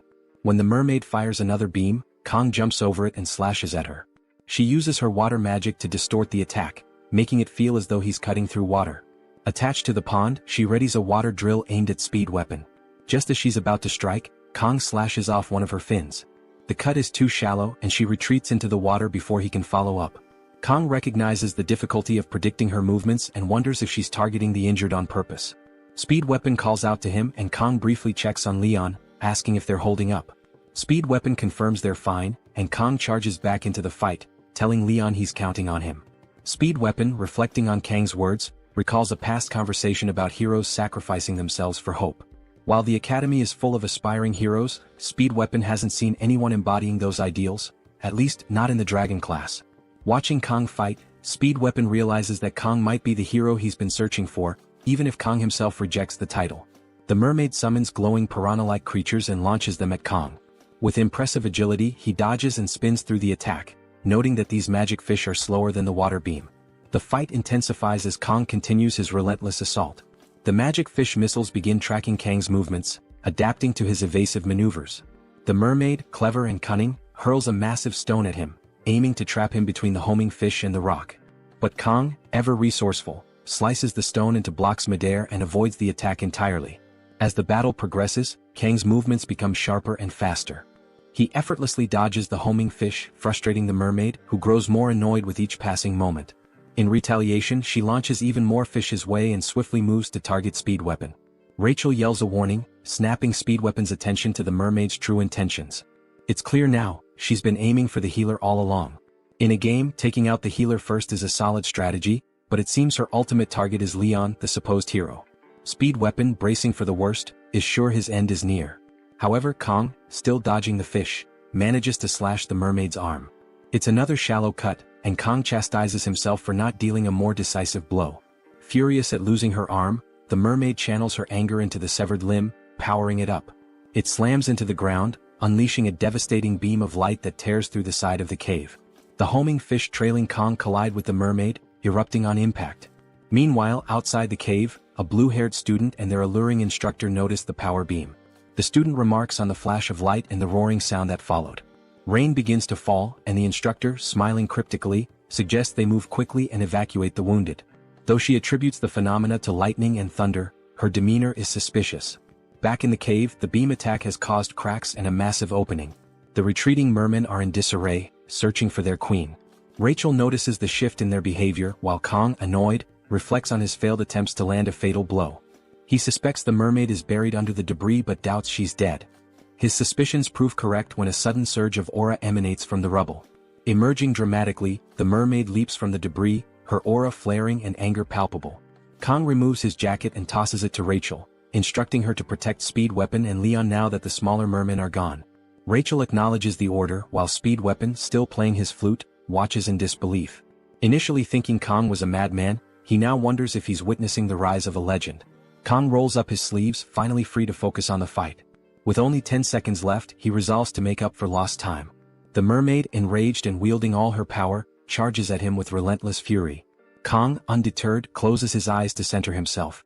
When he reopens them, a sinister darkness envelopes his left eye. His demon mode has activated. "I'll cut everything down," Kong declares, dashing toward the mermaid. Chloe bursts out of the cave, her only thought being to run faster and faster. She can't stop, won't stop, even as her legs scream in protest. Her blessing fuels her desperate sprint, slicing through trees in her path with sheer determination.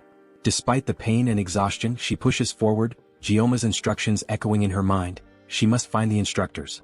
Thoughts of Kong flood her mind. To Chloe, he's the strongest person she's ever known, but fighting has never come naturally to him.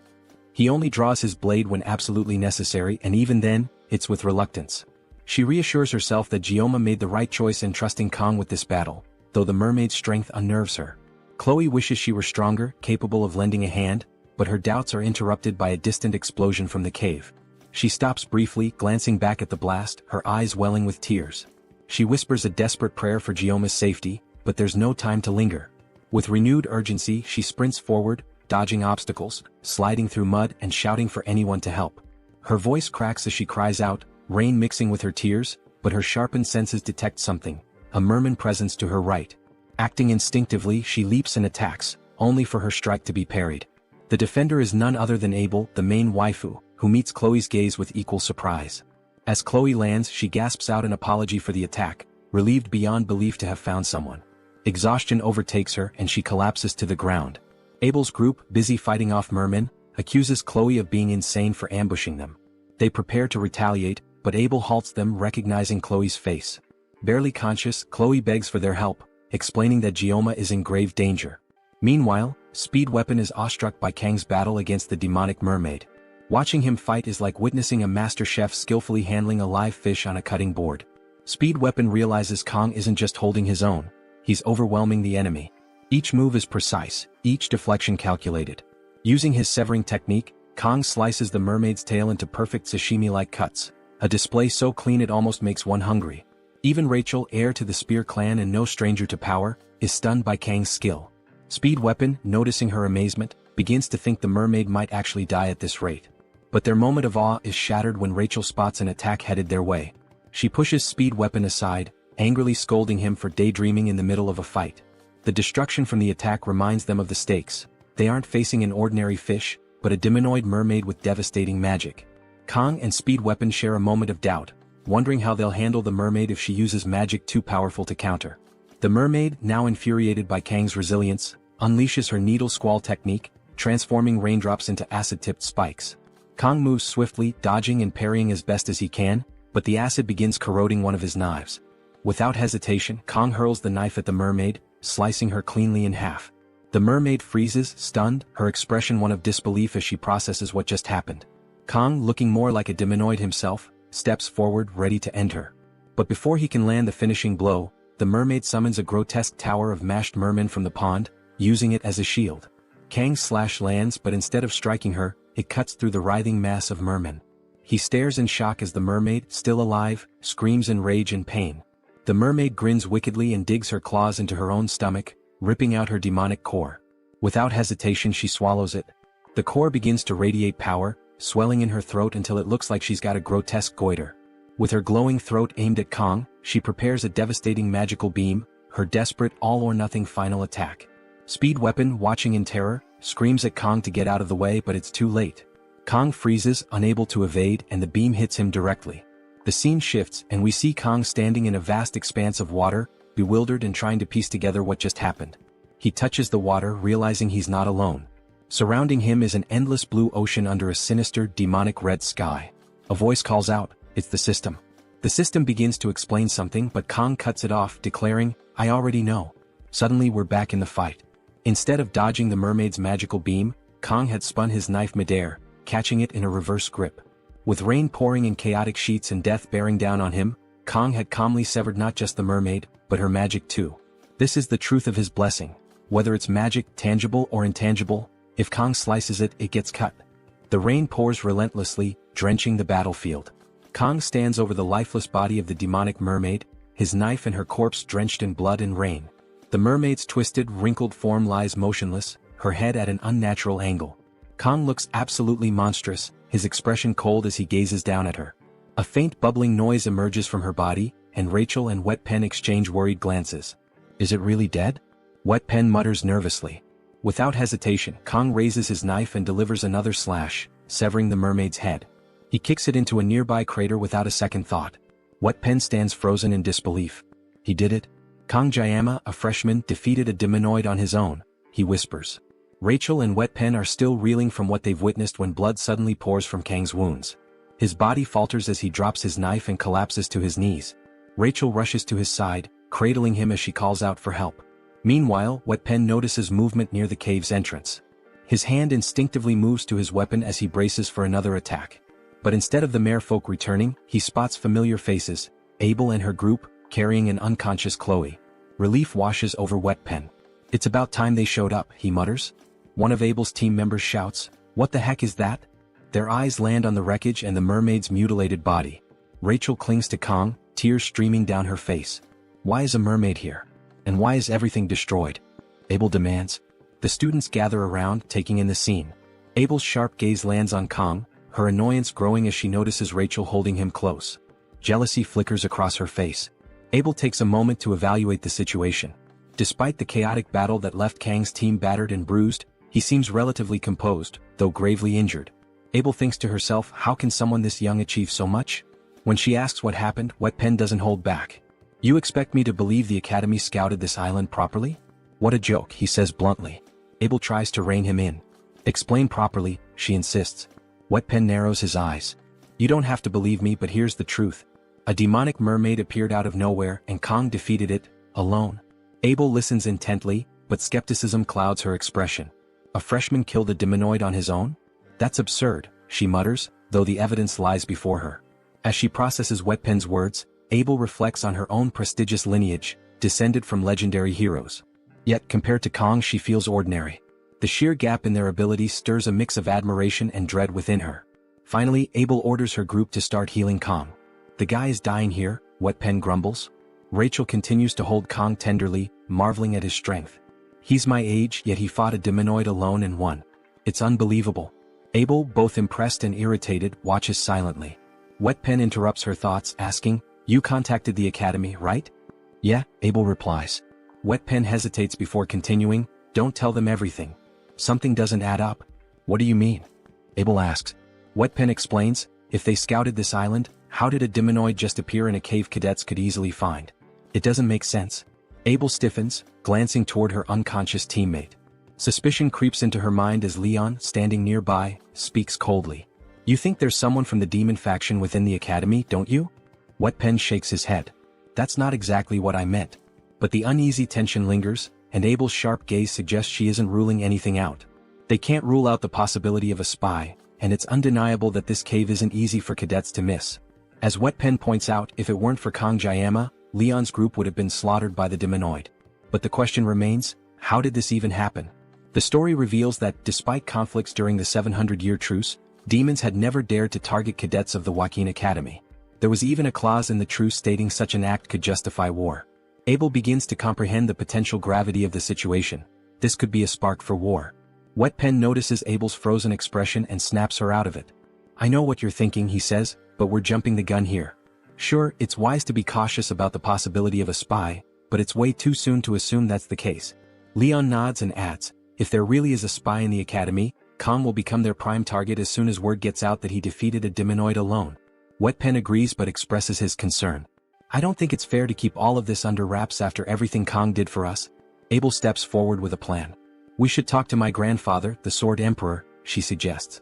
He's outside the Academy's authority and can keep this confidential. The scene shifts to a sunny day. A light breeze flows through an open window as Kong wakes up in a hospital bed. He stares at his hands in disbelief. I'm alive, he thinks. His mind flashes back to the battle, recalling how the mermaid fired a magical sphere before its death. He couldn't dodge the attack but managed to see it clearly. In a beautifully illustrated moment, Kong remembers how his sashimi knife cut through the sphere like a straight line. It felt as though the magic itself had a thread he could sever. When he slashed, the magic split in two before bursting. The sensation was unlike anything he'd experienced before, almost as if he had sliced through water itself. Sitting up, Kang wonders about that feeling. After activating the sword god's blessing, he felt things he can't quite describe. As he contemplates the blessing, he opens his stats window. He notices his mental fortitude has increased by 1 point. Reflecting on how he didn't feel fear facing the mermaid, he attributes it to this stat boost. His assimilation rate has also risen from 6.8% to 7.2%, and one of the conditions for something has been met. The next will unlock at 15%. Kang speculates that cutting the mermaid's magic might have triggered the increase. While lost in thought, an ominous figure enters the room. It's the principal, Media. She rushes to Kang, crying and throwing herself at him. Her large chest smothers him as she hugs him tightly. "I was so worried something terrible had happened to you," she exclaims.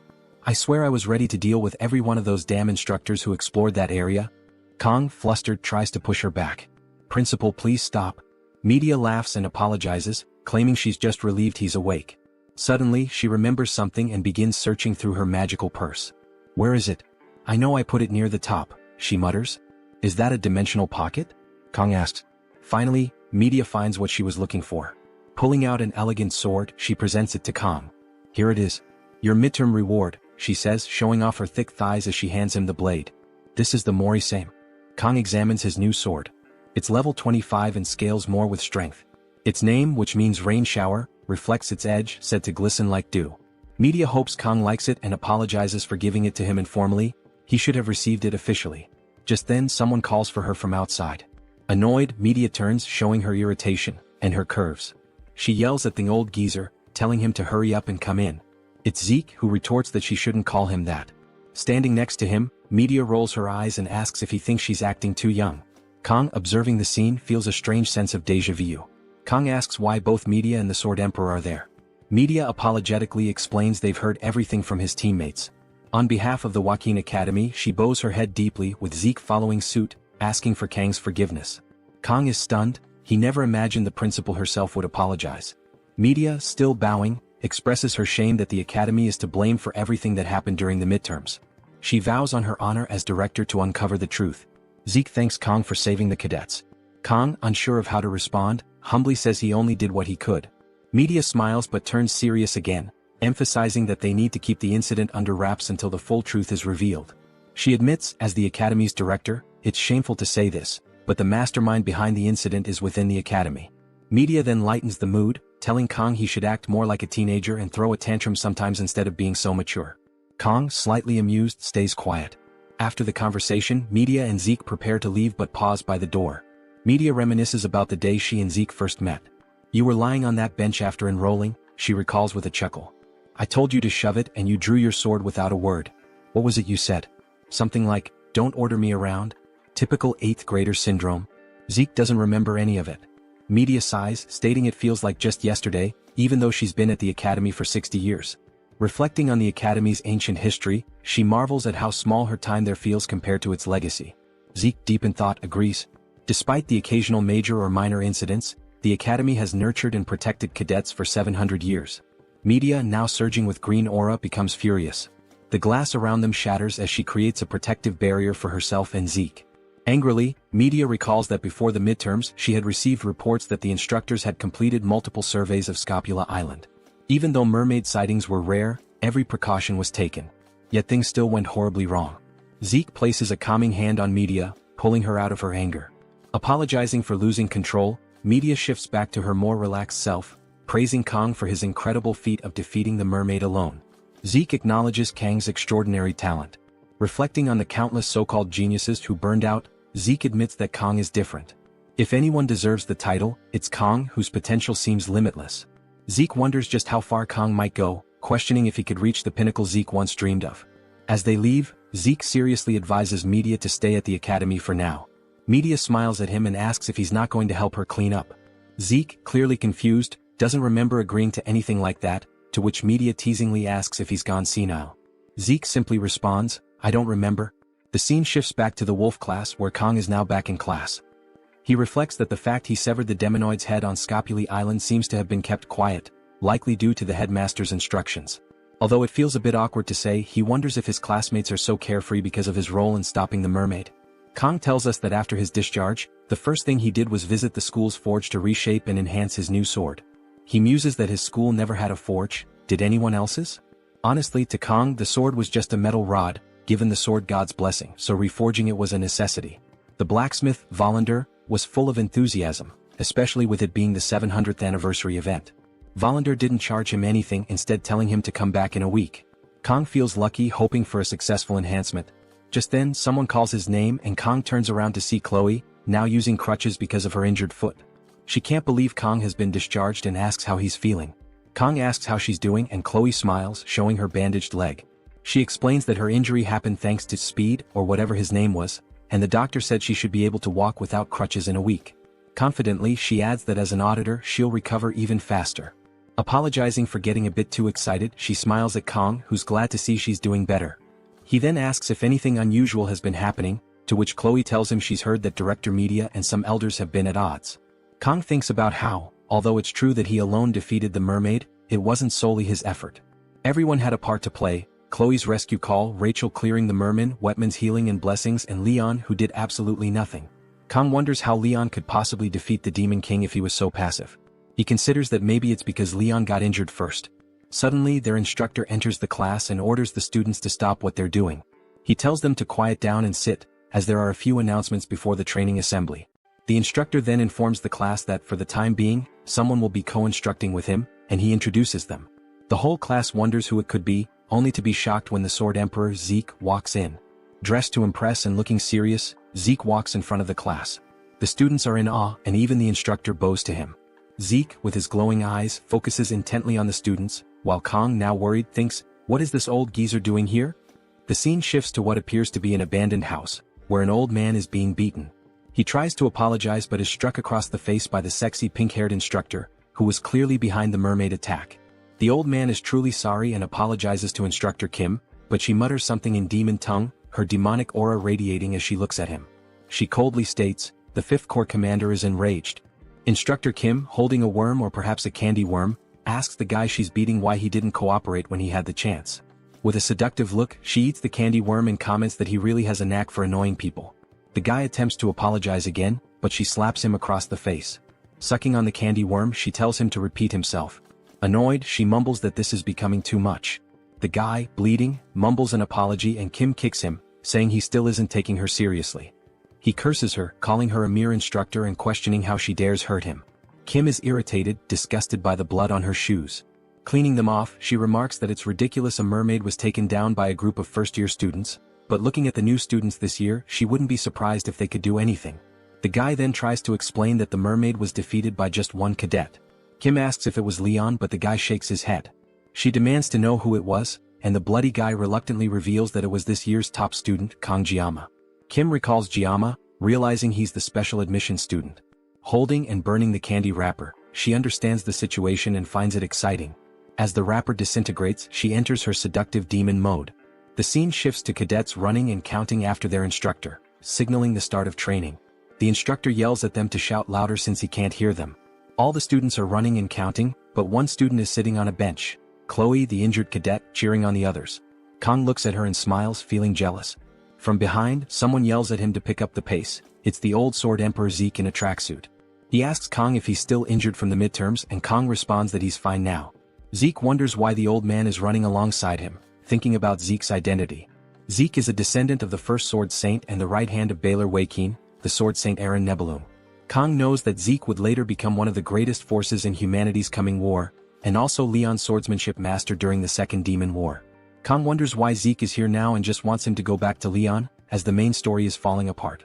Despite his annoyance, he's impressed by how fast Zeke is, realizing that this old man is faster than he is. Kong remembers from the game wiki that Leon never actually received the Sword Saint title, which was a major issue in the game community. He wonders if it matters since Leon could still inherit it, but it still feels uncomfortable. Other students are impressed with Kong and Zeke, with Kong noting that Zeke's speed seems almost poster-worthy, like master and pupil running together. Zeke states that the foundation of any warrior is physical strength and endurance. No matter how talented someone is, it's useless without the body to support it. Conditioning is key to growth. He tells Kong not to cut corners and keep up. Kong, out of breath, shouts back, "Yes, sir." Zeke is pleased and urges him to keep up, dashing forward quickly. Kong struggles to keep up, wondering if Zeke is aging backwards. The cadets are then informed that, unless it's for field training, personal weapons are strictly prohibited. Instead, they must choose from a pile of rusty old farming or training weapons. Zeke tells them to pick one and master it. Some students can't believe it as they have family heirlooms they'd rather use. Kong looks at the pile and notices a sashimi knife. One student raises his hand to ask Zeke if it wouldn't be better in the long run to get used to the weapons passed down by their families. When asked why personal weapons are prohibited, Zeke responds that it's a good question. He explains that mastering the basics is more important than relying on high-grade weapons. The more someone depends on superior equipment, the more they risk neglecting their training. A good warrior shouldn't rely on their weapon alone to make up for shortcomings. A student argues loudly that learning how to use these weapons is even more important. The other students get annoyed, sensing he's just trying to get attention. Zeke responds firmly, saying that no matter how well equipped you are, if your skills are lacking, your weapon will be like a pearl necklace on a pig. A true master never blames their equipment. These words hit Kong like a truck and he agrees, saying it's 100% true. Zeke taps his cane on the ground, stating that once they master the basics, they'll become comfortable with any weapon. He adds that cadets who handle basic weapons well are likely to receive higher scores in the class promotion evaluation at the end of the year. Hearing this, all the students rush to grab their weapons. Kong thinks Zeke knows how to motivate people, and the other students are completely inspired. He had always thought of Zeke as a punching bag for the media, but now he's seeing a different side of him. Kong notices the sashimi knife among the fallen weapons and knew this would happen. Quickly he grabs it. Zeke immediately locks eyes with him and Kong senses something is up. Zeke tells the students that today, they only need to get accustomed to their weapons. He announces a one-on-one sparring session for training. Some students worry they might get hurt without the subspace, but Zeke reassures them. They enrolled in this academy to become warriors worthy of carrying on the legacy of their ancestors. A warrior can only truly grow through combat and the risk of being defeated. However, if they fight recklessly, they might accidentally harm or kill each other. Therefore, before pairing off, Zeke will demonstrate proper sparring. The students are excited to see Zeke's skills as they've only ever watched him on YouTube. The instructor yells for them to quiet down, reminding them that no talking is allowed during lessons. Even the instructor is trembling, thinking that this is the biggest crisis of his life. He fears facing the Sword Emperor, even in a demonstration. He apologizes to his mother, fearing this is the end for him. As he stands there, Zeke stops him and calls out Kong. Everyone moves aside as the two lock eyes, and Zeke orders Kong to come forward. The situation unfolds with the Sword Master, standing tall and serious, calling Kong Jayama to step forward. The background students are amazed, whispering among themselves about how sharp Zeke's sword looks and how intense his demeanor is. More importantly, they are buzzing with excitement because they will be witnessing a demonstration from the Sword Emperor himself. However, the students have no idea who this Jayama person is, and the fact that Zeke personally called him out makes them even more curious. Kong Jayama can hear all the chatter around him, but he keeps his focus. Zeke addresses him directly, asking if Jayama's bones have healed completely. A little hesitant, Jayama replies that he is fine now.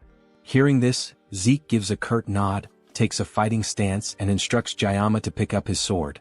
Now the two stand face to face, creating a tense atmosphere. Kong Jayama feels a wave of unease. He wonders to himself if this is really just a sparring match. He acknowledges that while his body might be in perfect condition after a long rest, his opponent is none other than the Sword Emperor. If the two of them cross swords, it's clear that things won't end easily. Someone might lose a hand, or, if fate is cruel, a head might even roll. Jayama ponders whether this overwhelming situation could be the influence of divine power.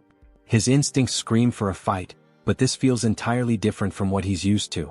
When he considers the disparity between himself and the Sword Emperor, he realizes just how much weaker he is. Weighing the consequences, he speaks up and asks Zeke to lower his sword. The background students begin to mock Jayama. Some laugh, saying they knew he would say something like that. Others sneer, calling him a coward. Yet, Kong Jayama pays no attention to their ridicule and stands firm. Zeke, however, doesn't take this lightly. His expression darkens as he demands to know if Jayama has any pride as a swordsman. Zeke questions how long Jayama thinks he can live while suppressing his power. He scolds Jayama further, pointing out that extraordinary talent is wasted on someone cowardly. The words cut deep into Jayama. Pride is not a foreign concept to him. It's something he has carried in his heart ever since he earned the title of the greatest swordsman in his homeland. It's a title he gained alongside those who had been his rivals and his motivation. He realizes Zeke's provocative words are not just insults but a deliberate test of his resolve. Even the class instructor and Chloe are taken aback by Zeke's approach. They watch as Jayama processes the situation. Jayama understands that if he falls for Zeke's provocation, he might regret it for the rest of his life. However, the fire within him refuses to be extinguished, and the craving for a fight intensifies. The class instructor rushes forward, intending to stop Jayama. Before he can intervene, Zeke steps in, blocking the instructor's path. Zeke confidently declares that Jayama has already made up his mind. Jayama steps forward, equipping his sashimi blade. The act summons the blessing of the sword god, manifesting a faint divine aura. This marks the start of a clash between the sword god and the sword emperor. Zeke observes Jayama's movements closely while his mind drifts to memories of his youth. He recalls an encounter with a one-armed wandering knight, whose swordsmanship left an unforgettable impression on him. Even now, Zeke feels the same clarity and determination as he did when he first witnessed that knight's skills. Returning his focus to the present, Zeke initiates the fight with a powerful slash. Jayama reacts swiftly, dodging the attack and moving to counter. Zeke anticipates the move, changing the trajectory of his strike mid-swing to target Jayama's new position. Despite the shift, Jayama's reflexes allow him to evade the attack once again. The fight intensifies as Jayama boldly charges forward, displaying a sword style reminiscent of a swallow in flight. Zeke notes the peculiar nature of Jayama's techniques while parrying each strike with precision. Jayama doesn't let up, launching a series of attacks in quick succession. Zeke eventually lands a counterattack, disarming Jayama and sending the sashimi blade flying from his grip. But Jayama reacts immediately, catching the blade mid-air and slashing at Zeke once more. Zeke blocks the attack, though it forces him to take a step back. The Sword Emperor acknowledges that Jayama's physical strength has significantly improved. Deciding to end the fight decisively, Zeke unleashes his full power, summoning a blue demon-like aura that radiates throughout the room. The students around exchanged uncertain glances, their faces filled with confusion. None of them seemed to understand what was happening. One student observed the two combatants standing still, their gaze locked in intensity. He questioned quietly why there was no movement, no action. Another student muttered his frustration aloud, questioning why the Sword Emperor wasn't taking the opportunity to humiliate Kong Jayama with a clear and decisive lesson. The murmurs spread among the rest, who eagerly anticipated a crushing victory for Zeke. Their expectations for an overwhelming triumph grew with each passing second. Amid the chaos of speculation, the instructor remained silent but attentive. His expression betrayed an understanding of the situation that others had failed to grasp. The instructor had already deduced the truth. He recognized that the confrontation was not unfolding in the physical realm but in a far more dangerous place, the mental realm. He recalled Zeke's prior words, explaining that there would be no real crossing of swords. This battle would be fought in an entirely different arena, one where only those with exceptional mastery could enter. Zeke stood amidst the confrontation, his gaze sharp as he observed Jayama. His initial doubts had dissipated, replaced by a sense of amazement. The rapid development of Kong Jayama's skills had surpassed all expectations. Determined to bring the duel to an end, Zeke unleashed his power. A brilliant blue aura burst forth from his form, materializing into the shape of a demonic entity. The sheer pressure radiating from the aura bore down on Kong, who struggled visibly to maintain his footing under the immense weight. The intensity of the aura rippled outward, penetrating even beyond the confines of the mental realm. Those watching from the physical world felt its presence, their faces marked with disbelief. None could comprehend the magnitude of what they were witnessing. Without warning, the mental realm shattered. The boundaries of the ethereal plane dissolved as the two combatants returned to reality, standing face to face. The instructor's expression changed instantly, his calm composure replaced by alarm. The situation was spiraling beyond his control. Realizing the danger, the instructor moved in haste to intervene. However, before he could act, both Zeke and Kong launched forward with unrelenting speed. Their strikes were set to collide, the air charged with the promise of an unstoppable clash. Before their blades meet, a massive surge of energy disrupts the battle. The ground trembles as media poison arrives, her fury palpable. Her veins bulge with anger and her glasses fly off her face. She shouts at Zeke, demanding to know what he's doing to his student. "Have you completely lost your mind?" she yells, her voice echoing through the battlefield. Hours later, in Medea's office, Zeke stood with a deeply remorseful expression, apologizing for his actions. Medea, still visibly irritated, found his behavior unusual. Her annoyance grew as she recalled the effort it took to place Zeke as an instructor in Kang's class, only for him to take such reckless action. The outcome of the battle could have been disastrous had Medea not intervened. Zeke, reflecting on the events, admitted that causing such chaos was never his intention. He acknowledged losing complete control during the battle, leading him to unleash his aura to its maximum. Medea, recalling her arrival at the battlefield, muttered in frustration, trying to regain Sieg's attention. Lost in thought, Sieg apologized once more, surprising Medea. She emphasized how uncharacteristic it was for the emperor to express regret. In 50 years she had never seen him apologize, and now it had happened twice. Medea pressed for an explanation as to why Sieg used his aura against the student. Sieg explained that without doing so, he would never have gained the upper hand in the battle. Medea, taken aback, realized the gravity of his words. For someone as proud as Sieg to admit inadequacy against a student was a rare show of vulnerability. Sieg then revealed that Kang had achieved control over the mental realm. Medea was struck with disbelief. A young man of only 17 years mastering such a skill seemed unfathomable. Sieg had no answer for how this was possible. Medea recalled her brief encounter with Kang at the conclusion of the battle. His gaze had emanated an intimidating aura. His resolute expression exuded an unshakable determination that left her unsettled. The fear she felt mirrored an encounter from her youth with a commander named Vaesen. Yet the source of her apprehension toward Kang remained unclear. Composing herself, Medea questioned whether Sieg considered himself defeated. Sieg, incensed, rejected the idea outright. Despite Kang's exceptional talent, he could never compare to Sieg. Medea chuckled at Sieg's exaggerated reaction and teased him, remarking that it was unlike him to make excuses. She joked about the emperor blaming his equipment, finding the notion almost comical. Sieg responded with playful irritation, masking his fondness for his old friend. The exchange ended with an affectionate reconciliation between the two. The scene transitioned to a flashback of the battle. The intensity of their clash replayed in Kang's mind.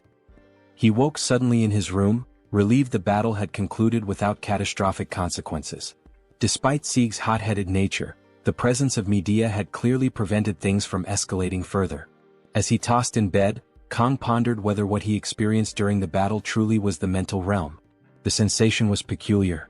The mental realm could only be accessed by mastering a weapon and required specific conditions to activate. Only those with unique weapons and mastery could enter it. Even heroes struggled to use the mental realm freely. Kang reflected on Leon, who had spent 3 years training as a hero to achieve access to this skill. This thought gave Kang pause. How had he managed to achieve it so quickly? The answer was clear.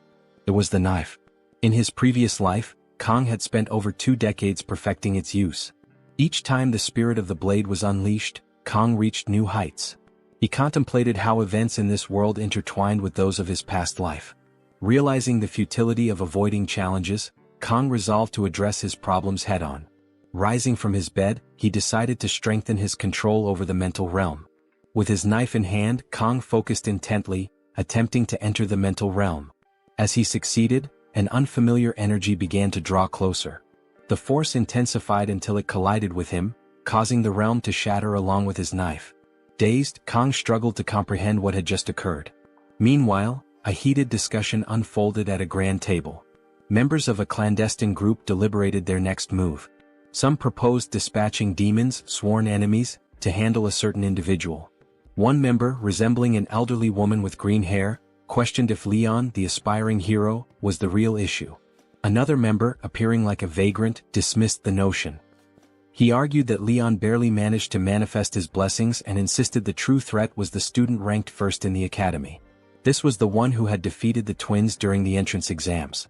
This student had garnered Medea's protection, which only confirmed his importance. The group agreed this individual posed a significant threat. They concluded that Kang, the very student who had drawn the emperor to the academy, needed to be eliminated. The vagrant muttered that Medea's leadership as director had weakened their influence.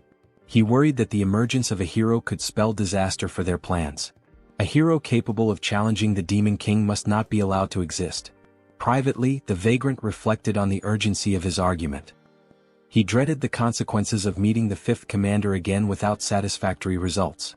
The meeting concluded with the family auditor tasked with hunting Kang. Elsewhere, in a weapon artisan's shop, Kang stood seething with anger while the craftsman cowered on the floor, pleading for mercy. The reason behind the heated argument quickly becomes clear. It was about Murasame, which had now dropped to rank E. Kang glared furiously at the blacksmith, who scrambled to explain himself as if his life depended on it. He confessed that in over 30 years of his craft, he had never encountered such an issue. It seemed like the blade outright refused to be forged. With utmost care and technique, he did everything possible to shape the weapon, but with a single strike of the hammer, everything fell apart. Kang, recognizing the blacksmith still managed to deliver decent results, tried to maintain an air of strictness. The blade met the blessing's requirements perfectly, but Kang didn't want to lose his upper hand in the negotiation. The blacksmith then revealed that, despite its low rank, the weapon had the potential to grow to rank A. With future reinforcements, it could become exceptional. He even offered to perform these enhancements free of charge. Kang, however, remained stern, questioning whether the weapon would break again during the process. Desperately, the blacksmith explained that reaching rank A enhancements would require an unbreakable material, a resource that never fails. However, obtaining such material required battling dangerous monsters from the demon army. These rank A monsters were equivalent to the ones Kang fought during his examination, making him weigh the risks. After all, lower-ranking monsters could also yield upgrade materials, and his funds were limited. Kang ultimately struck a deal with the blacksmith, who promised the plan would succeed. Nevertheless, Kang demanded compensation for the loss caused by the weapon's degradation, 10 million won. Shocked, the blacksmith protested that he had delivered precisely what Kang had requested and even promised not to charge for future improvements. But Kang emphasized that a rank B weapon had been reduced to scraps, and in market value, it was now severely devalued. The blacksmith wondered how Kang dared to outwit an adult like this. Threateningly, Kang hinted at testing the weapon's usability if the merchant kept hesitating. In desperation, with nowhere to turn, negotiations began. The blacksmith countered with 500. Then 1,000. Finally, they settled on 800, acknowledging that even scraps of a rank B weapon held significant market value. With the deal closed, a wave of relief filled the room. The scene shifted to Kang, seated on a bench, checking his current stats. While savoring his meal, he noticed increases in his weapon points and the unlocking of additional options. Reflecting on the intense pain caused by using the blessing, he realized the pain had lessened and acknowledged the need to improve this stat further. He recalled how unbearable the pain had been when he first tested the blessing. If he could significantly enhance this stat, perhaps he could use the blessing without suffering. Moreover, by mastering his weaponry, he hoped to grasp the full extent of the power granted to him.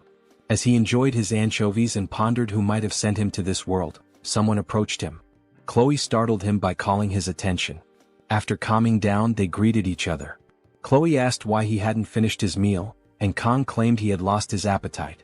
Kang noticed Chloe had removed her cast, prompting him to question whether she was fully recovered. Chloe assured him she felt much better, though she still needed crutches. She even joked, asking if her bones had strengthened after healing. Kang thought to himself that bones don't work like muscles. Out of nowhere, he removed something from Chloe's face, catching her off guard. It turned out to be a grain of rice. But this small gesture was a critical hit to Chloe's heart. She was so overwhelmed that she fell. Kang helped her up, and during the process, Chloe noticed the blade on the bench.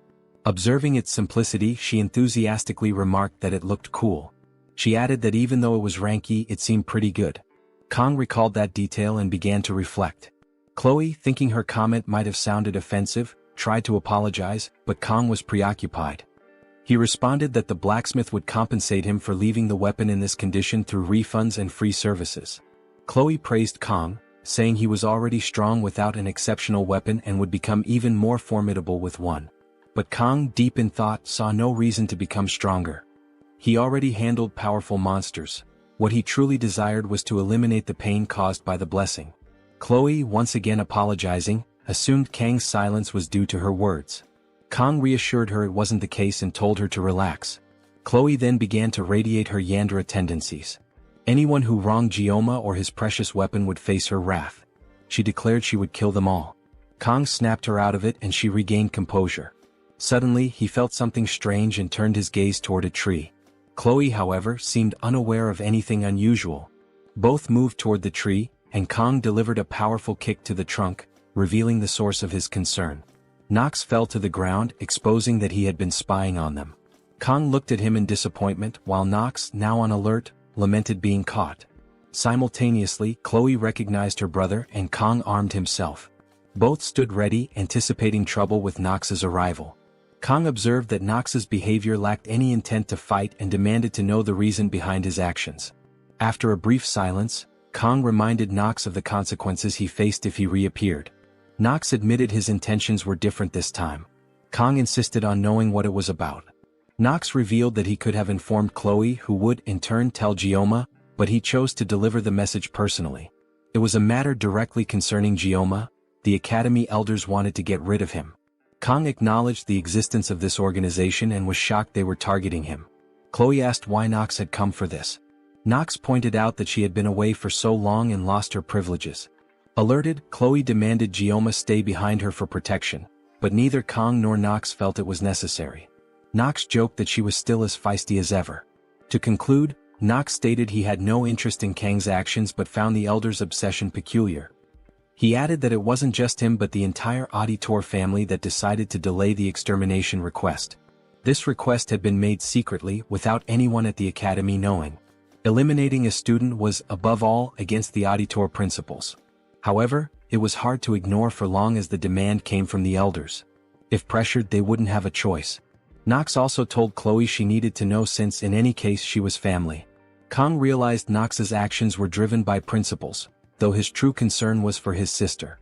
As Knox bid farewell, Kong stopped him to ask about his final remark. Without hesitation, Knox said Chloe was happier in Kang's company. Not even he, as her brother, had ever seen her like this. This left both Kong and Chloe deeply moved. Knox concluded that Kong must not let her get hurt, leaving Kong stunned. Facing one another, Kong tried to discern the meaning behind Knox's words. His request for Kong to ensure he wouldn't allow her to get hurt puzzled Kong.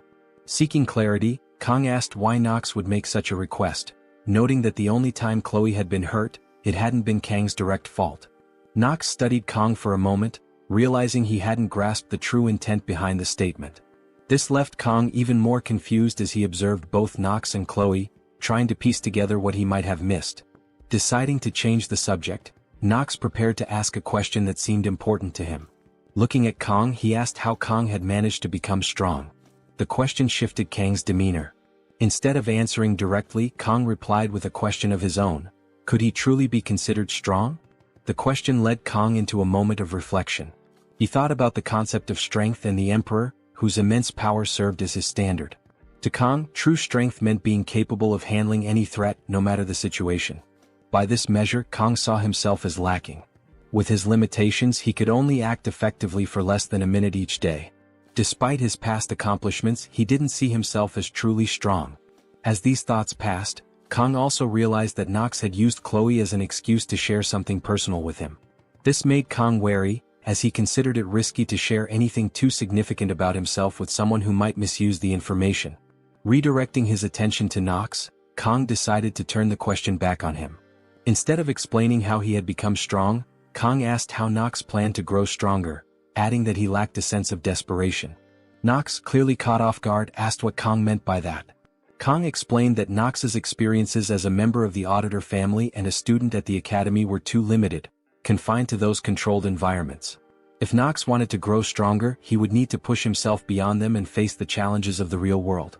With that, Kong turned and walked away, leaving Knox standing in confusion. His words lingered, unsettling Knox, while Kong questioned whether he had expressed himself correctly. Still, he believed there was truth in what he had said.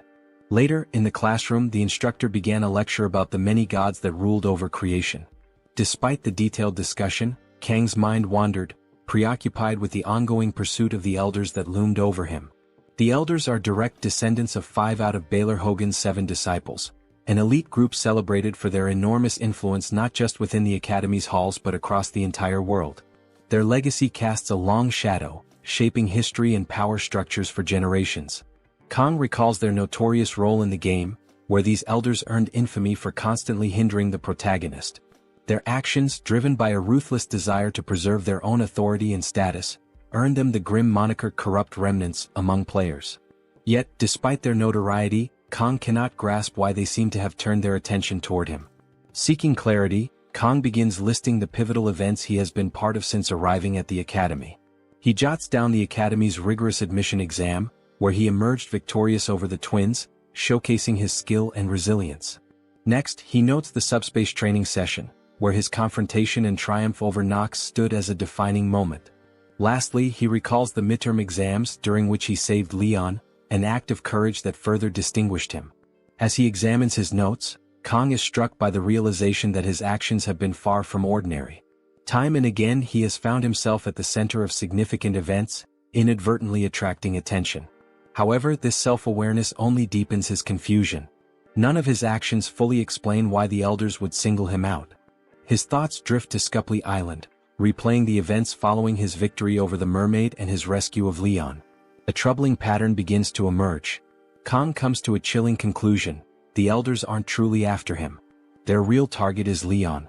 Kong was simply an obstacle in their path, a nuisance they were forced to deal with. Despite efforts by the media to suppress the Scupley Island incident, Kong knows that news of his defeat of the mermaid must have reached the ears of the noble elite.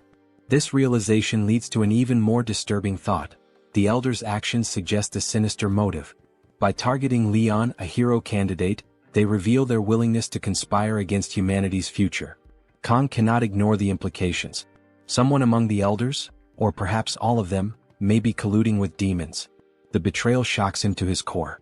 For these elders, individuals entrusted with safeguarding humanity and guiding the academy, to prioritize their power over the survival of the world crosses every conceivable line. The fact that they would go so far as to try to eliminate Leon, a mere student, is beyond reprehensible. Kang's anger simmers. He briefly entertains the idea of barging into the elders' chambers and confronting them head-on. But he reins in his impulse.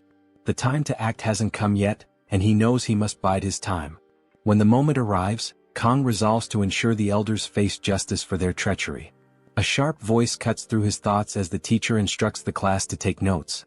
Kong blinks, realizing he has been distracted. Refocusing, he reminds himself of his immediate goal: acquiring a weapon enhancement. For this, he knows he will need to venture into a dungeon. However, he understands that clearing a dungeon solo is a near impossible task. He needs a party. Kong considers his options. Chloe comes to mind as someone who would undoubtedly assist him. Yet, instead of relying on someone with overwhelming power like Rachel, he decides a more strategic approach is preferable. This train of thought brings Speed Weapon to the forefront of his mind, and Kong resolves to seek him out for help. The scene shifts to the bustling dragon class. Kang's presence immediately draws attention, with a student stepping forward to confront him. "This isn't a place for someone like you to come and go as they please," the student sneers. Kong eyes him, unbothered, and thinks to himself, who is this two-bit extra with an overinflated ego? With 2 decades of experience in the food industry, dealing with all sorts of difficult customers, Kong finds the situation almost laughably familiar. He calmly warns the student, "Don't waste my time or I'll deal with you myself." Enraged, the student lunges at Kong. To Kong, the attack feels sluggish, almost comical.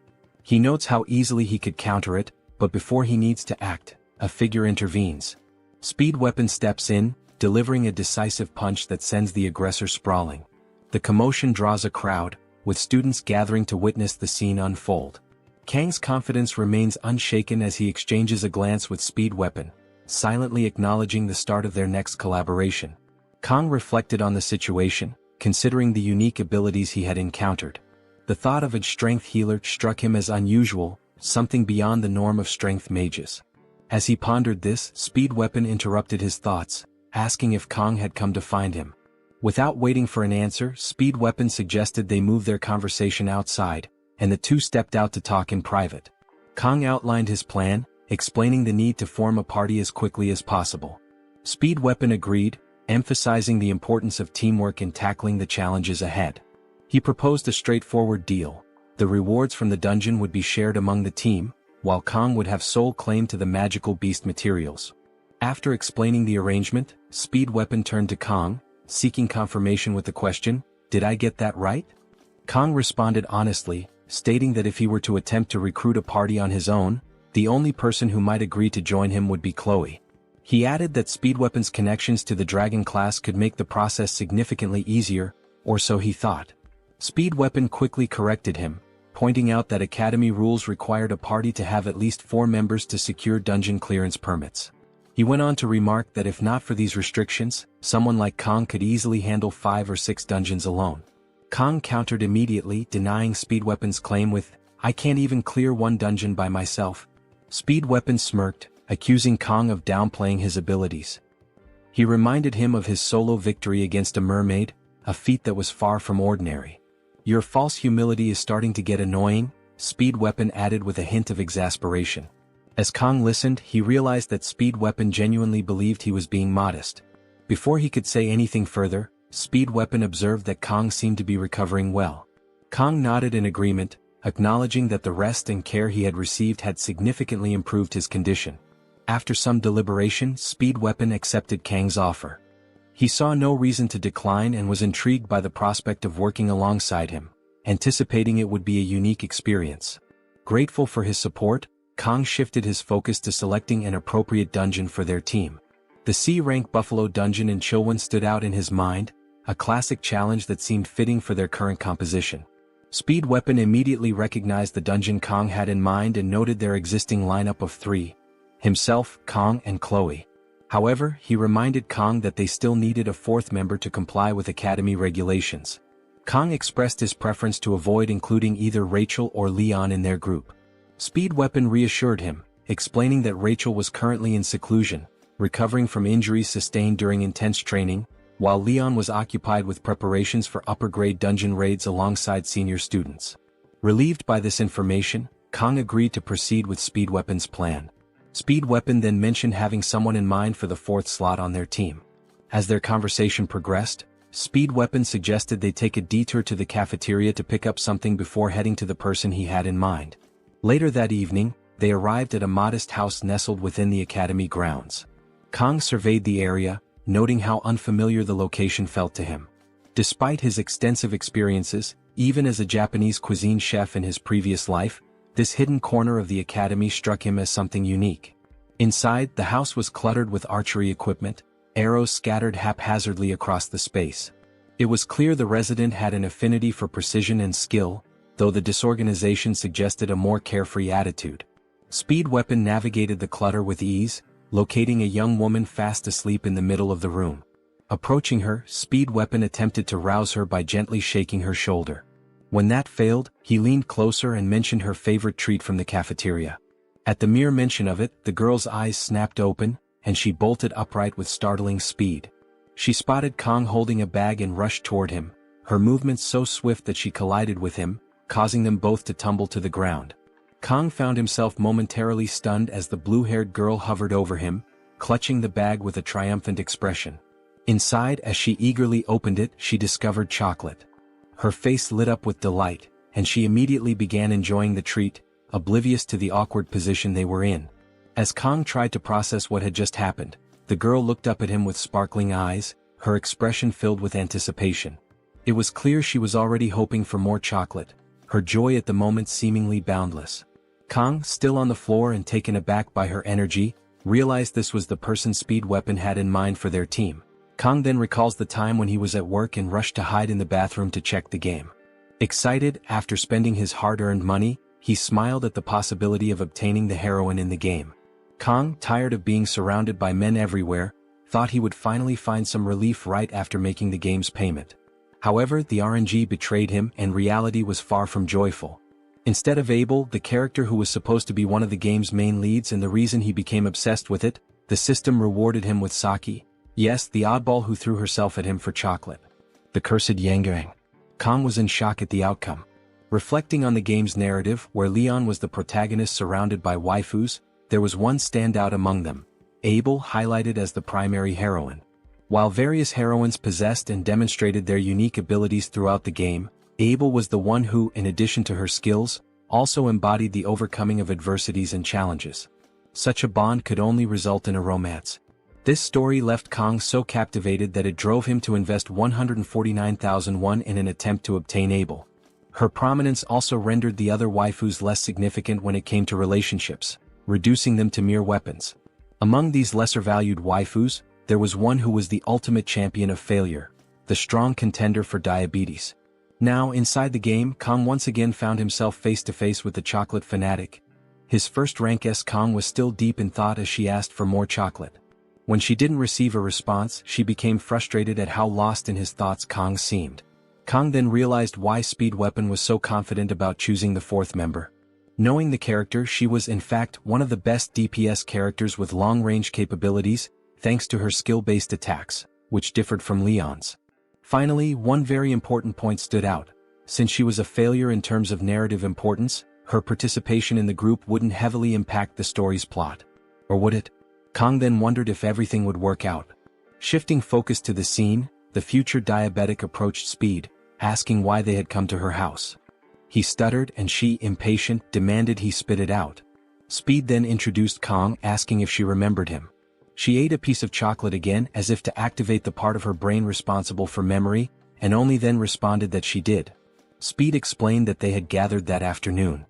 He stammered again and she once more urged him to hurry up.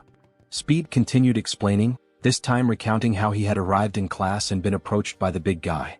Once again she hurried him along. Finally, Speed declared that they had come to recruit her for the group that would be tackling the Buffalo Dungeon the following week. Perplexed by Speed's absurd lack of clarity, Kang reflected on how fitting his nickname was. He explained a story at the same speed as a turtle. Speed continued detailing the mission, explaining there would be a division of spoils except for the horns. As soon as he finished, she shifted her gaze to Kang. It didn't take long before she began walking toward him with a determined look. She then asked if it was Kang who had fought him in training. Kang, hesitant, responded that it was. She observed him with a suspicious gaze. Meanwhile, Kang, apprehensive, waited for Saki's next move. She then turned and remarked that although she had no reason to refuse, given that the rewards would be divided, she wouldn't accept because of the lack of determination she had expected. Kang was surprised by her lack of sense in judging someone who had just woken up. He watched as she added that she didn't want to work with such unmotivated people. Speed then tried to argue that it wasn't possible for her to make such a decision after seeing Kang's duel against Nox. She then suggested that his victory was only possible because the opponent was weak. Speed became irritated and emphasized that the opponent was none other than an auditora. In his moment of heightened emotion, he almost let slip a situation that not everyone was supposed to know about from the island. Realizing this, he immediately held himself back, leaving Saki confused. Meanwhile, Kang observes with a look of someone who has completely lost patience for all this back and forth. Speed, somewhat composed but still shaky, tries to explain himself, using the chocolates he brought as leverage. Saki counters, retorting that she's not his pet and questioning why she would be obligated to accept his request. Kang watches the argument between the two, trying to decipher what kind of deal Speed imagines in his head. Simultaneously, he's amazed at how someone can be both greedy and rude at the same time. In his view, the worst-case scenario should only allow for one of those traits, not both. There's no plausible reason to keep insisting on this pre-diabetic individual. Deciding enough is enough, Kang interrupts Speed, declaring there's no need to waste time on someone unwilling to cooperate, as it would harm the team's performance. The priority now is finding someone better. Hearing this, Saki challenges Kang, questioning whether the urgency of the raid justifies his attitude. Kang, without saying a single word, looks at her calmly before opening his vest and pulling out a knife. Both Speed and Saki are stunned, unable to figure out what Kang plans to do. Then, with the knife in hand, he swings it laterally, not to attack but to throw it. The blade flies swiftly toward its target, landing precisely in the center. This surprises Saki, but she has no time to process the feat before being caught off guard by a second throw. The second knife lands so quickly that she barely has time to track it. Before she realizes it, the second blade is lodged right in the same spot as the first. Her morale now hits rock bottom. Recognizing her shaken state, Kang delivers an ultimatum, asking if she will join the team or not. Perplexed and struggling to comprehend the situation, Saki remains deep in thought. The scene transitions to a Starbucks, spelled with 2 S's. The first to arrive, waiting for the others, is none other than the troublemaker herself. Now her demeanor is entirely different. Speed, surprised, comments on how early she arrived, while Chloe greets her warmly. Kang, as usual, simply observes as Saki takes the initiative to greet him. He responds while internally reflecting on how persuasive a sashimi knife can be. Speed, astonished at how quickly Saki prepared for the meeting, hears her nonchalantly say it was easy to manage before she formally declares the start of the meeting. Speed rises and begins explaining the mission details, preparing a precise drawing to illustrate the task. He elaborates that the enemies are rank C monsters known as water buffaloes. They have the ability to charge long-range attacks, making close combat risky. Thus, the best strategy is to attack from a distance. Kang and Chloe marvel at the impressive drawing, while Saki focuses intently on the explanation. Speed then outlines a critical rule: there's a gate at the dungeon's center that must not be opened. Curious, Chloe asks what happens if the gate is opened. Speed admits he doesn't know the exact consequences, mentioning only that there appears to be a seal, though it's merely a hypothesis. Saki, however, emphasizes that the academy mandates the gate remain closed, and there's no reason to disobey that order. Kang listens and agrees aloud not to disobey, but his expression betrays his true thoughts. Everyone notices his reaction, and it doesn't take long for Kang to realize he's let slip his curiosity about opening the seal. He finds himself the center of attention, with everyone staring at him in confusion. Speed Weapon, unable to contain his curiosity, presses Kang for an explanation, asking if he knows anything about the seal. Kang denies it, but deep down he knows something. He silently concludes there's undoubtedly a boss behind that gate. While outwardly stating it's obvious no one should touch the seal, he begins contemplating the conditions necessary to open the gate. Satisfied with Kang's answer, Speed relaxes, relieved he misunderstood Kang's earlier reaction. Kang's mind, however, remains occupied, analyzing the dungeon's potential scenarios for unlocking the gate. Meanwhile, Saki watches him with curiosity while indulging in her favorite pastime. Kang is baffled by how much she enjoys those sweets, and she responds that intelligent people need them.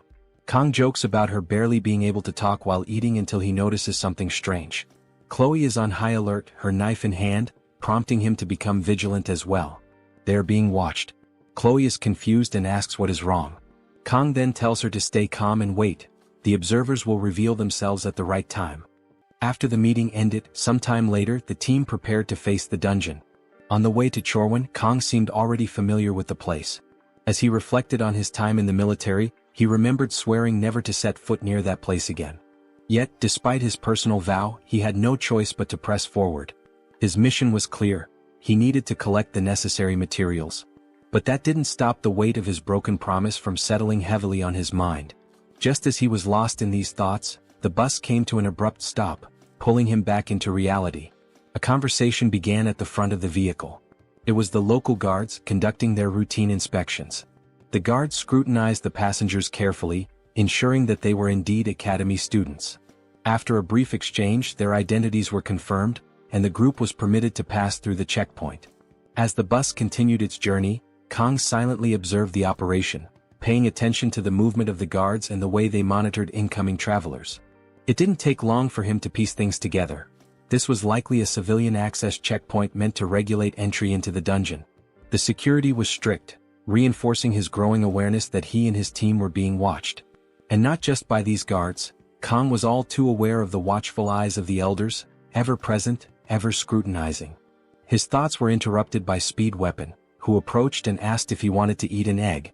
Caught off guard, Kang hesitated, and Speed quickly mentioned that it was a traditional practice in Korea. Kang thanked him while thinking that it was a somewhat outdated tradition. Kang's observations about security and the surveillance on him made his interaction with Speed appear more cautious. Speed noticed this and reassured him that the dungeon was only rank C, so there was no need to worry. He assumed that was what troubled Kang. Kang didn't explain much and simply agreed with Speed Weapon's statement. Speed then decided to offer his egg to Saki, emphasizing how delicious it was. However, Saki refused. Her eyes then shifted toward Kang, observing him as he resumed his conversation with Speed Weapon. While Kang silently hoped he wouldn't be forced into action inside the dungeon, Speed was clearly looking forward to seeing him go all out again. Kang, sensing her gaze, glanced in her direction. The moment their eyes met, Saki quickly averted her gaze, pretending to be more interested in the passing scenery outside the bus window. Kang, however, was unsettled by Saki's suspicious gaze, as being marked by the elders was already bad enough. Finally, the bus stopped and Chloe took the lead, stepping out first and celebrating their arrival, enjoying the local atmosphere. As the group disembarked, Kang realized that this was a place where demonic beasts had once nested, but now it was nothing more than a simple dungeon. Restless, Speed Weapon asked what Kang was carrying in his bag, given that his backpack looked quite bulky. Kang asked if Speed really wanted to know, while Saki observed and Chloe was preoccupied with admiring the view. Kang then decided to open the bag to reveal its contents. Unsurprisingly, it was knives. Lots of knives. A huge amount, in fact. With this quantity, one could make a good profit selling knives, and Speed immediately pointed that out. Kang simply replied that excessive caution never hurt anyone. This made Speed compare Kang to an old man in the way he spoke, but he understood that Kang must have his reasons for being so prepared. Chloe interrupted the conversation, urging them to move forward and leading the way, while Kang placed his trust in her leadership. The group then proceeded to the dungeon's entrance area, and as they approached the gate, they encountered 2 guards. The guards noticed the group and, analyzing their appearance and clothing, concluded that they were students, requiring each of them to write their names in a logbook. Chloe, Speed, and Saki wrote their names, and when it was Kang's turn, one of the guards seemed surprised, his expression carrying a hint of malice upon recognizing him. Kang noticed his behavior and immediately became more aware of the atmosphere forming around them. Speed, noticing Kang's delay in writing his name, called his attention. Kang responded that he was on his way. They then proceeded into the dungeon, which had a rather unpleasant smell, while Speed reminded everyone to be cautious. Kang entered last, still thinking about the guard's trembling gaze. As they advanced and the doors closed behind them, he declared that nothing bad could happen. As they walked, the scenery caught Kang's attention, as some inscriptions on the walls suggested that the dungeon was actually a tourist site for nobles. Suddenly, a hand tugged at Kang's jacket sleeve. When he turned around, he realized it was Saki, complaining about being tired. So soon, and this diabetic was already exhausted. Kang replied that her fatigue was quite noticeable, and she asked if he had something sweet to give her energy. Without responding immediately, Kang opened his backpack and started rummaging through his belongings, searching for something that would suffice. As she waited, Saki began to sway slightly back and forth, humming softly, as if she were about to receive a precious gift. Her expression was so exaggerated for someone who was merely expecting candy. He finally found a small piece of candy and offered it to her. However, she frowned, saying it wasn't to her taste, and asked if he had that chocolate instead. Losing patience, Kang bluntly stated that he wasn't some kind of storage unit to always have what she wanted on hand and was sure she had brought something herself. She admitted that he was right but argued that she was saving it for later. As they argued, something caught everyone's attention. Chloe suddenly announced the presence of enemies, 4 of them heading toward the group. Speed quickly reminded everyone to follow the plan to avoid any problems. He then called out to Chloe and Saki, informing them that he would grant them buffs and wish them luck. They were already in position to start the battle. Saki immediately drew her bow, catching Kang's attention. He noticed that her weapon was an S-rank item, which meant dealing with the dungeon's monsters wouldn't be difficult. Saki, analyzing her weapon more closely, admitted that she hadn't used it in a while and that the equipment felt a bit stiff. This revelation made Kang doubt whether he could trust its effectiveness. Suddenly, she announced that she had something to help. To everyone's surprise, or perhaps not, it was one of the chocolates she had been saving for later. After satisfying her sugar craving, even the bow seemed to have loosened up. She smiled confidently, but her attitude didn't convince Kang that she was reliable. With that commotion over, everyone focused on the approaching monsters. As they advanced rapidly, the team prepared for the attack, with Speed weapon granting buffs to everyone while Chloe charged toward the monsters. Chloe moved ahead alone, leaving the others in the rear, with Saki ready to use her bow and observing the monsters' reactions. Then, Chloe leaped into the air, hoping to get a better view of their enemies, and unleashed a volley of arrows. One monster was struck in the eye by an oddly different grain of sand and collapsed, but the remaining 3 continued advancing unfazed. Chloe's attacks weren't enough to halt their charge. Frustrated, she decided to launch more attacks, this time using her sword. Speed weapon immediately warned her to fall back as per the plan. She ignored him and pressed on, but before she could reach the monsters, Saki stepped in and began her attack, aiming between their eyes. She fired 3 arrows simultaneously at the monsters that were already dangerously close to Chloe. Upon impact, all of them turned to ash, such was the power of her arrows. Chloe stared in shock, while Saki sarcastically lamented that the monsters had exploded. Saki resumed eating her chocolate, while Kang internally regretted that such powerful attacks could also destroy the materials he needed. Though this was a concerning issue, Kang acknowledged that Saki's class was truly impressive and unstoppable. But he quickly returned to worrying about his enhancement materials when Chloe urged the group to move deeper into the dungeon. Suddenly, the monster that had been hit by the strange grain of sand stirred. With an oddly pitiful groan, it got back on its feet and without hesitation, charged straight toward Saki, who was caught off guard. Realizing it was the first monster she had hit, she tried to reposition herself but tripped and started falling, leaving her defenseless against the creature's attack. Her only option was to protect herself with her arms and shut her eyes, an obviously effective defense strategy, capable of stopping even nuclear bombs. Noticing the delay in being struck, she opened one eye and saw Kang standing in front of her, holding her up with one arm, a knife in his other hand pointed upward, and the bowl that was once one now split into 2. She stared in shock at the knife, processing the fact that Kong had just protected her, remaining motionless for a moment as she absorbed the situation. The creature, or rather its halves, collapsed to the ground and Kong, a small smirk on his lips, turned to her and asked if she was okay. Then, a faint flush crept up her cheeks as the weight of the situation settled in. Her heart pounded slightly, her mind replaying the scene of Kong effortlessly stepping in to protect her. She had no words, only a lingering sense of awe at his heroism. Meanwhile, outside the dungeon, the scene shifted to a ringing phone, its screen devoid of any identification. The guard with the strange gaze picks up the phone and positions it. As soon as he answers, he addresses the caller as Master. Kong firmly grasps the horns of the defeated bull monster, focusing on the real reason he entered this dungeon. Buffalo horns, classified as a C-rank reinforcement material, hold significant value for weapon upgrades and other practical uses. With this in mind, he decides to gather as many as possible.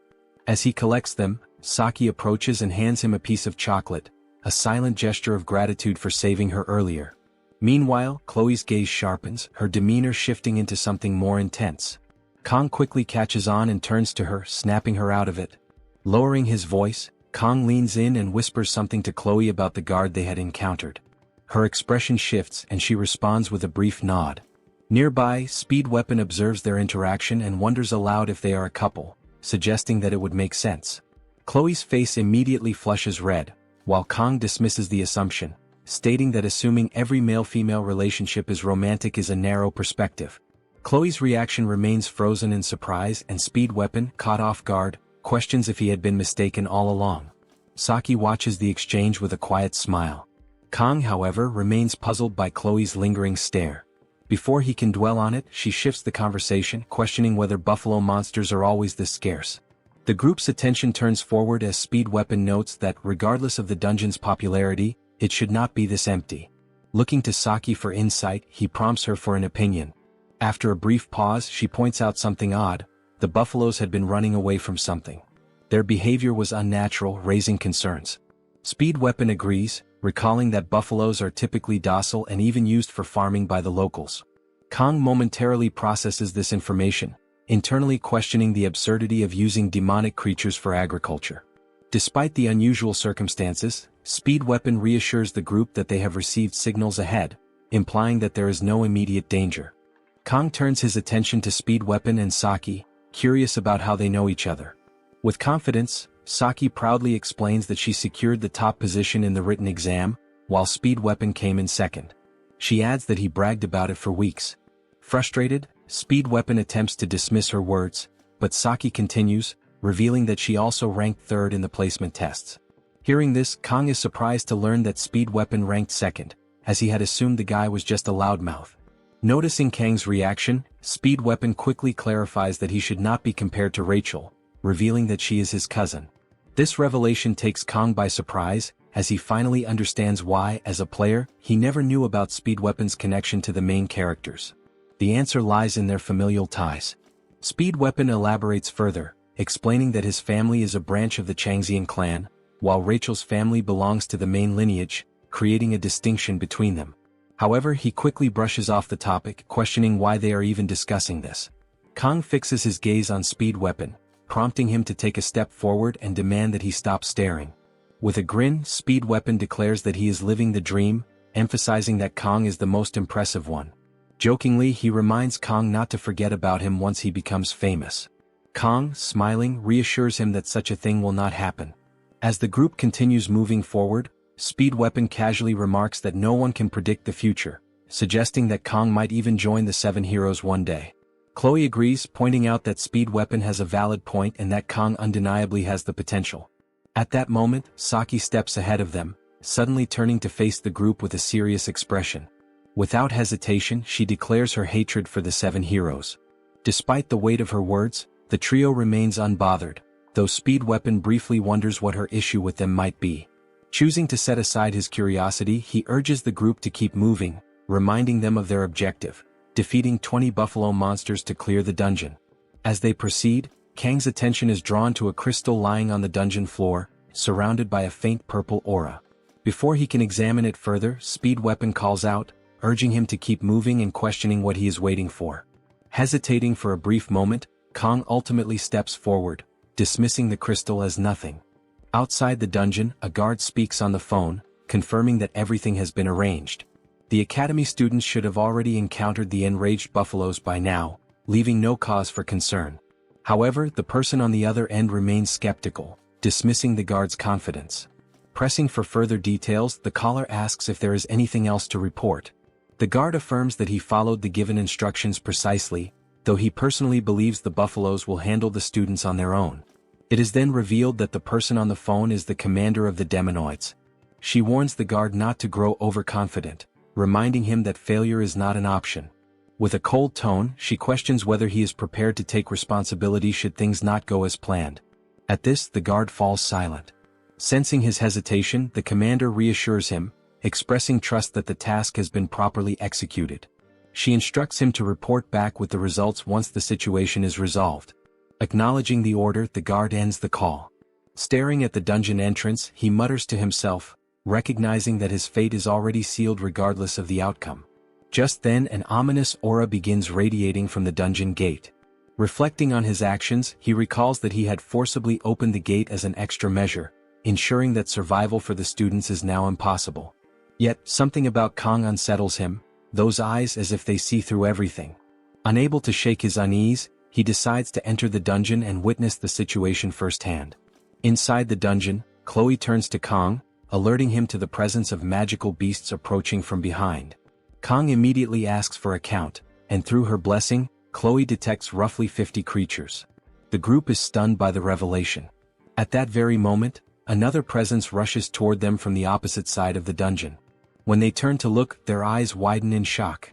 A massive horde of buffaloes is stampeding directly at them. Speed Weapon, dumbfounded, struggles to understand the situation.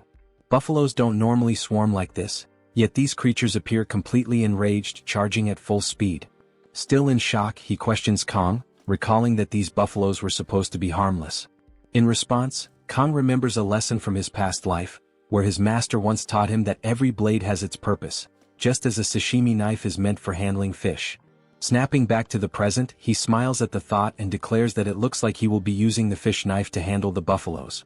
According to Chloe, Kong instructs her to distract the herd, warning her not to charge in directly. Instead, she should move unpredictably to disrupt their formation without engaging in combat. Chloe acknowledges the strategy, nodding in understanding. Next, Kong turns to Speed Weapon, ensuring he is prepared. With a grin, Speed Weapon confidently responds, showing no hesitation.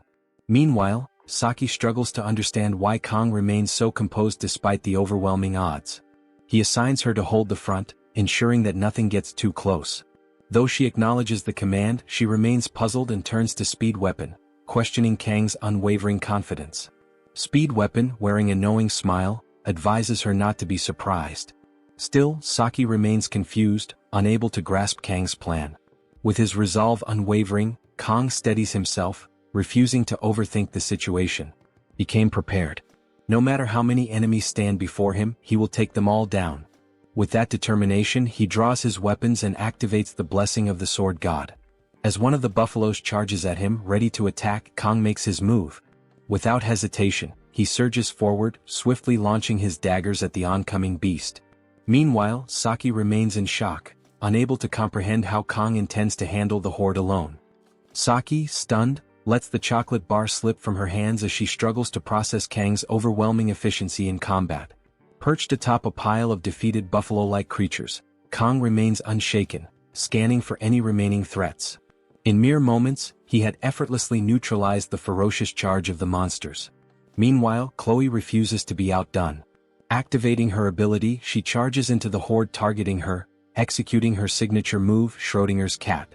With fluid precision, she takes down multiple enemies at once, delivering her attacks with the style and flair of a Power Ranger. As Kong readies himself for the next wave, he leaps forward, slashing through his opponents with a flurry of strikes, reducing them to mere fragments. However, as his assault concludes, he finds himself surrounded.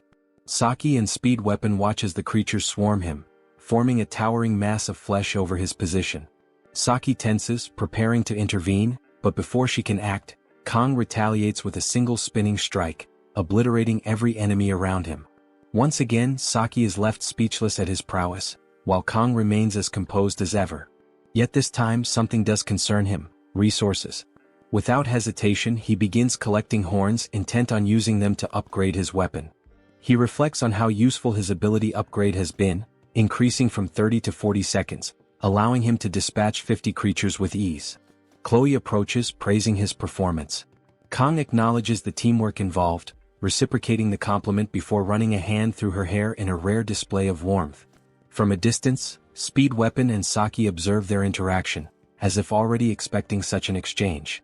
Still, Saki finds herself bewildered by the turn of events, a frenzied battle concluding with an affectionate conversation. Speed Weapon, however, remains unfazed, teasing Saki for her reaction. She defends herself, questioning how anyone could remain indifferent to such an overwhelming display. Speed Weapon simply remarks that he always knew Kong would find a way to triumph spectacularly and leave everyone impressed.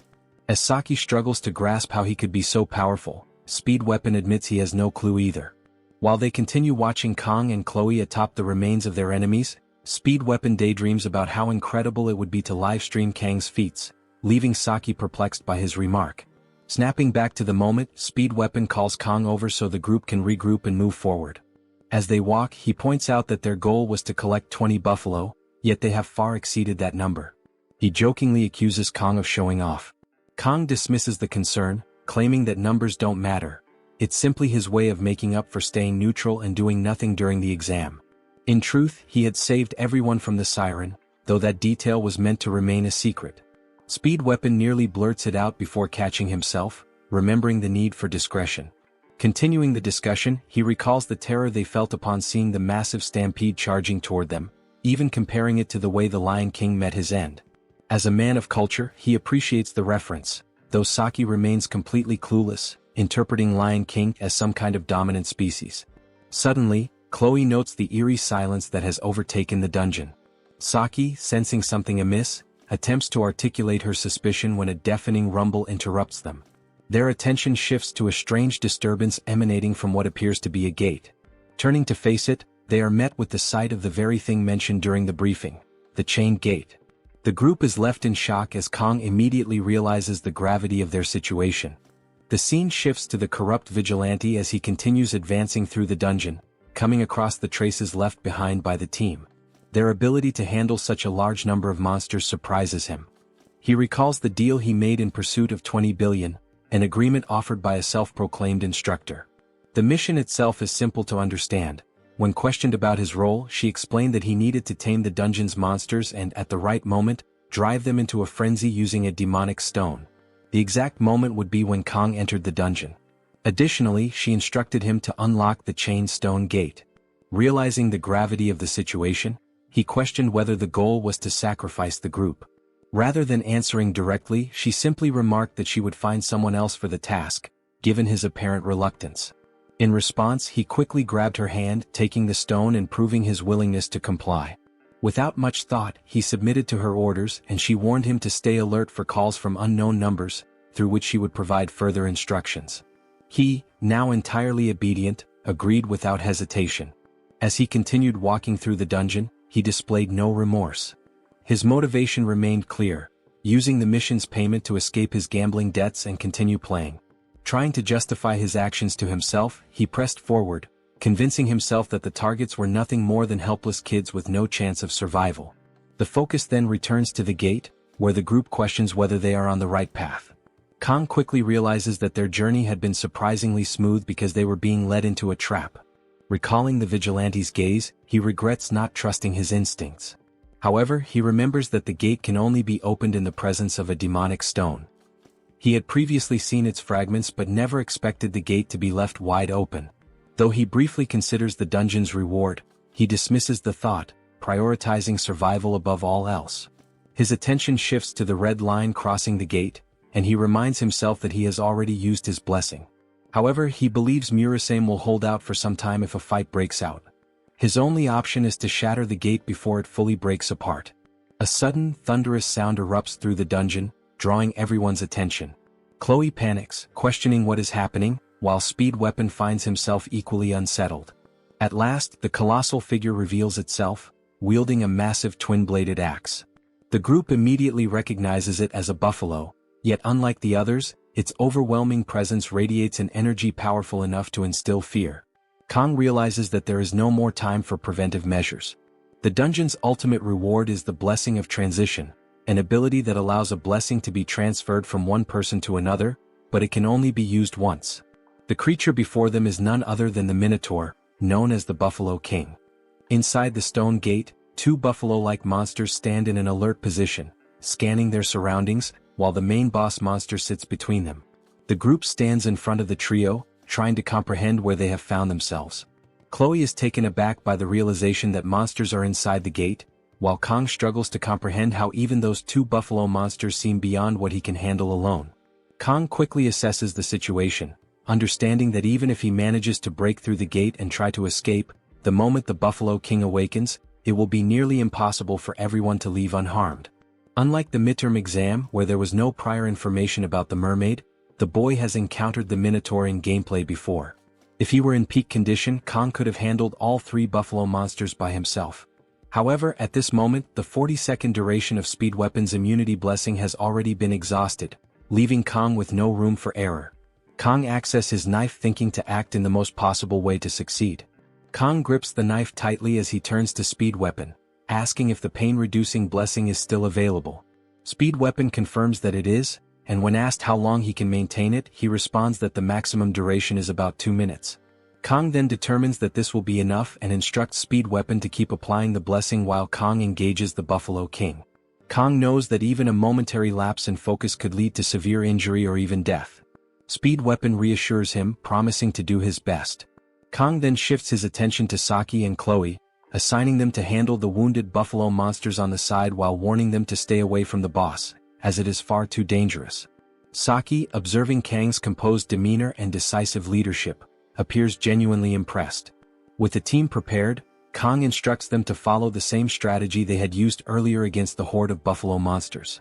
When he said that, I couldn't hold back the urge to sing the Linkin Park song. Back to the scene. As the creatures charge forward, Kang activates the blessing of the sword god. Instantly, unbearable pain surges through his body.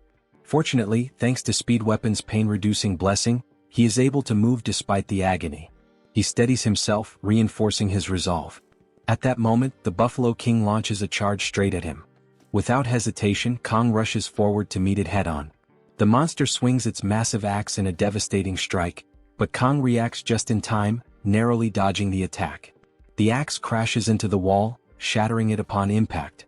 The pain from the blessing of the sword god remains overwhelming, but Kang endures it, retaliating with a swift slash of his sword against the Buffalo King.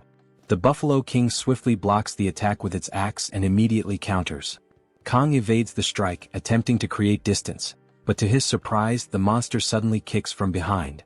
He barely manages to block the kick with his knife, preventing a direct hit. In that instant, he realizes that all the senses dulled under the pain immunity blessing have now fully awakened. Instead of feeling overwhelmed, he experiences an unexpected sense of freedom. The monster swings its axe from the front, but Kang dodges by moving in closer. However, the boss monster anticipates this maneuver and abruptly redirects its axe toward him. As the weapon is about to strike, he reacts instantly, ducking just in time to avoid the blow.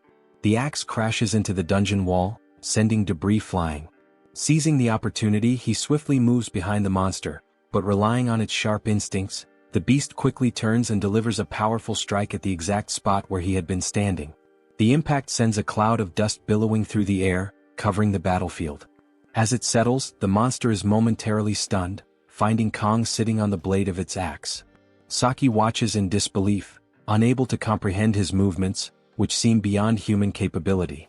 At that moment, one of the buffalo monsters charges at her, but she dodges with effortless grace. As she moves, she analyzes the battle, considering precise muscle control, posture, striking angles, and energy positioning. A combat sense designed to disrupt the enemy's center of gravity with minimal movement. Yet, she understands that the gap between theory and actual combat remains vast. Even in the face of life-threatening danger, Kang remains completely unwavering. His presence on the battlefield reminds her of the legendary sword Emperor Siegfried.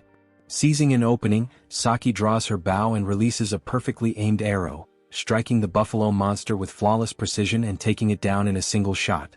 As she secures her victory, she recalls rumors about the Sword Emperor unleashing his aura against the special trainees. Piecing everything together, she deduces that Kang must be that very special trainee. Meanwhile, Kang's aura intensifies, fully enveloping him in its blessing. However, the Buffalo King remains unfazed. Instead of showing fear, it discards its axe and lunges forward, aiming a powerful punch. In an instant, he counters with a precise strike, severely injuring the monster's right arm. The beast lets out a deafening roar of pain as he slices a bull steak chunk from its arm. At the same time, Speed Weapon continues applying his blessing while Chloe engages another buffalo. With swift and precise movements, she easily defeats her opponent. Despite her victory, she acknowledges her lack of experience in fighting monsters. She notes that the closer a monster's form is to that of a human, the more dangerous it becomes. While the level of threat varies, a monster that exhibits human-like behavior is particularly formidable. In her assessment, the Buffalo King is not just a beast, it resembles a true demonic sword master. Just then, the boss lets out a thunderous roar, grabbing the axe with its left hand and channeling magic into it, gathering its aura around the weapon. Saki is shocked. The idea of a monster using magic seems impossible, but upon closer observation, she notices something even more disturbing. The creature is burning its own life force to generate mana. The realization leaves her in disbelief. A mere monster should not be capable of such a feat. Moreover, the surge of mana emanating from it creates an overwhelming pressure, making it nearly impossible to approach. Despite the immense danger, Speed Weapon remains steadfast, convinced that no matter what, he believes in Kang. At that moment, the Buffalo King, having completed its spell, charges forward and swings its axe with full force, aiming directly at him. The Buffalo Monster boss, swinging its massive axe with its infused magic, aiming directly at Kang. Without hesitation, Kang meets the attack head-on, charging against the axe with an unwavering gaze, his sword clashing against the boss's weapon. A powerful and dense aura erupts from the impact, engulfing the battlefield as both weapons meet each other's edge. As he locks blades with the monster, he exchanges gazes with the monster and then quickly realizes that the density of its magic is overwhelming. His sword alone will not be enough to win this battle. However, after taking a look, he also realizes that dodging is not an option. Chloe, Saki, and Speed Weapon are in danger, and retreating would leave them vulnerable. And sensing an opportunity, the Buffalo Monster boss intensifies the aura around its axe before launching another devastating strike. The sheer force sends Kang staggering backward. He struggles to hold the attack while the monster keeps pushing forward. Before the monster can press its advantage, Kang noticed an attack that came from the back. It was Saki who swiftly drew her bow and fired an arrow, striking the buffalo face. The attack momentarily distracts the beast, buying precious time. Kang hesitates, confused by the situation for a brief moment, caught off guard, but Saki's urgent shout brings him back to the fight, asking what he is doing and urges him to cut the monster. Pushing himself beyond his limits, after that call, he unleashes 100% of the sword god's blessing. One of his pupils turns black, a familiar sign, meaning that the blessing has been successfully activated. His sword begins to glow with a brilliant blue aura, radiating immense power. With renewed strength, Kang swings his sword once more, delivering his full force strike. The overwhelming force of his attack finally starts to slowly cut through the boss monster's giant axe. The once impenetrable massive weapon with infused mana begins to crack, unable to withstand the sheer energy surging through Kang's blade. Chloe watches in shock as the brilliant blue light intensifies, remembering the fight between Kang and Professor Zeke, the first time she saw the blue light. Kang, channeling his aura to its peak, presses forward his attack, leaving the boss unarmed, creating now the final opportunity to put an end to this fight. He then delivers a decisive final strike. The Buffalo Monster boss falls instantly, defeated in a single blow. Silence fills the battlefield as everyone stares in disbelief. The demonic beast, once an unstoppable force, has been vanquished in minutes. It's now turned into pieces. Exhausted, Kang remains standing, his breath coming in heavy, uneven bursts. Lifting his gaze toward the ceiling, he acknowledges something significant. This is the first time he has ever fully unleashed the sword god's blessing. Every muscle in his body protests from the strain, but he stands firm, absorbing the weight of what just transpired. Saki observing him intently. Kang takes mental notes. This time he measures, Kang sustained the blessing for precisely 12.7 seconds. The number lingers in his mind, a benchmark that speaks volumes about his rapid progression. Meanwhile, Speed Weapon, utterly drained from the intensity of the battle, collapses onto the ground with a weary sigh. His body feels heavy, but his mind is even more burdened by what he has just witnessed. As his gaze fixes on Kang, a thought escapes him in a muttered breath. Kang-jiama continues to defy all logic. His mind replays the pivotal moment when Kang's aura erupted, flooding the entire cave with its overwhelming brilliance. The sheer presence, the raw force, was something beyond comprehension. The fact that someone his age is already capable of manifesting such power seems almost absurd. It is not simply talent, it is something far greater, something that should not be possible. Just then Saki approaches him, her steps measured. Her voice, though calm, carries an unusual note of concern as she instructs him to control his breathing, slow, deep inhales to steady himself. The unexpected kindness catches him off guard. His instincts bristle at the gesture, prompting him to question her sudden interest in his well-being. For a brief moment she remains silent, as if weighing her words carefully. Then, with a certain finality, she states that she finally understands what he meant earlier. Her words pique his curiosity, and his eyes sharpen as he silently urges her to elaborate. Without hesitation, she references a legendary event, an incident that had long been a mystery to her. The pieces click into place in his mind, and with a knowing nod, he acknowledges the connection. But before the weight of the revelation can settle, she pivots the conversation, shifting the focus to Kang's current position at the academy. Her expression remains composed as she brings up a crucial fact. According to the academy's regulations, Kang is not eligible to transfer to their class this year. Speed Weapon blinks, slightly thrown off by the sudden change in topic. His confusion is evident as he asks why she even brings it up. Unfazed by his reaction, a smirk tugs at the corner of her lips. If Kang cannot transfer to their class, then there is only one alternative.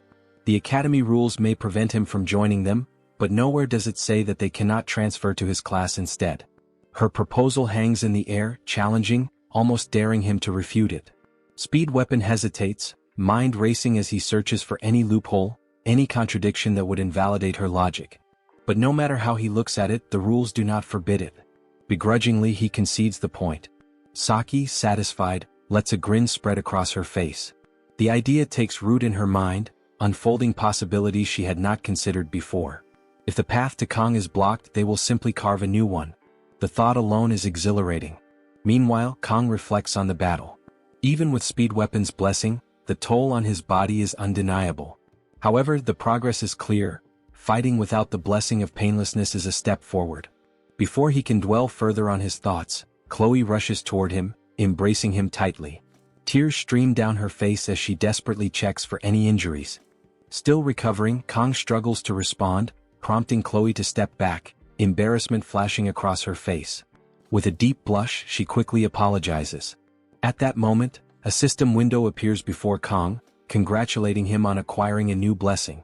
As he reads the details, he immediately recognizes it as one originally meant for Leo. Its rank is Spirit Rank, the rarest blessing in existence. A unique ability that only reveals its full potential when combined with another. The specifics of the blessing materialize before him. Blessing of Transition. This power grants him the ability to transfer any of his own blessings to a living being or object.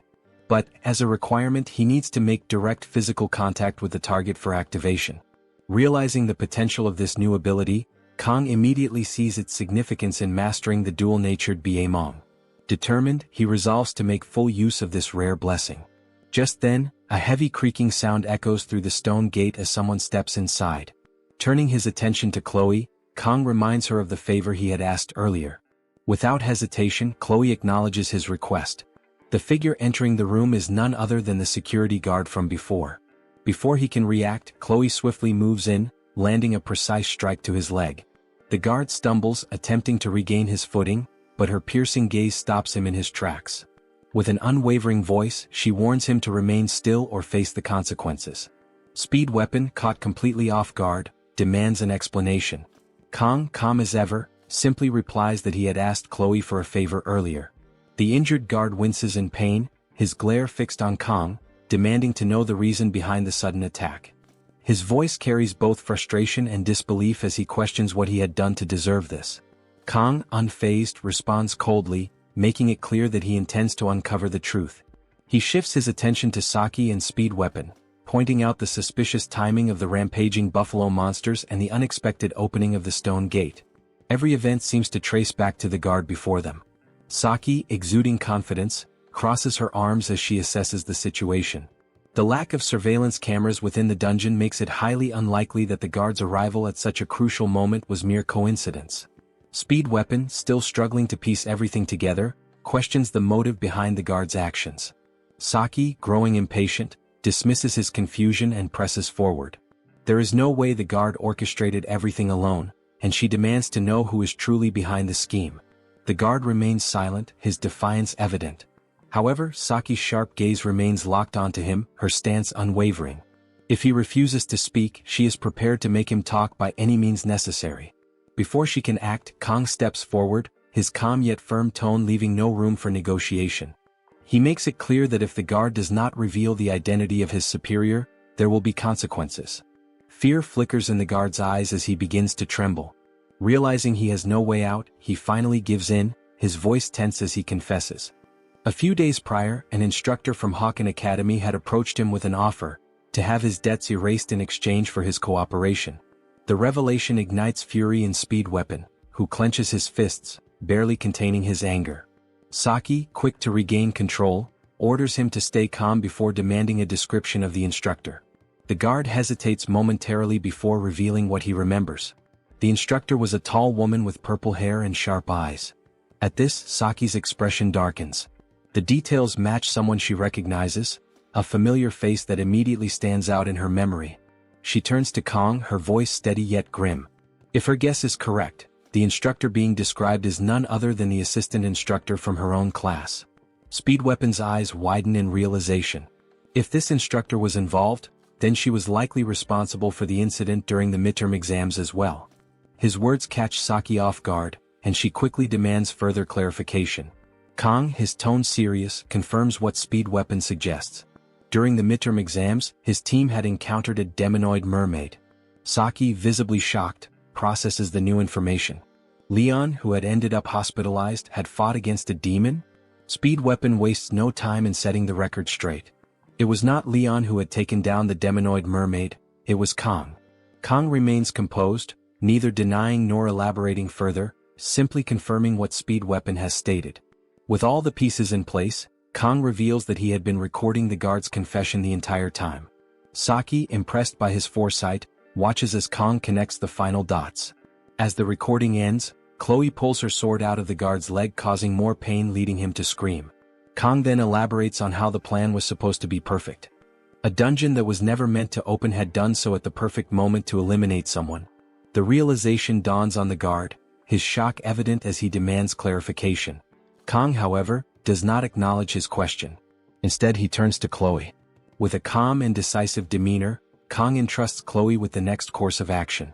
As an assassin, the choice is hers. Without hesitation, Chloe nods in understanding. Activating her blessing, she moves with precise efficiency, striking down the guard in a single motion.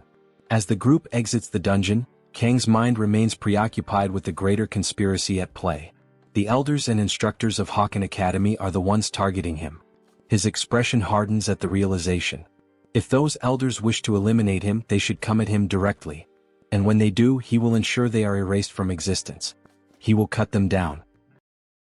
If you enjoyed this video, don't forget to give it a thumbs up, it really helps.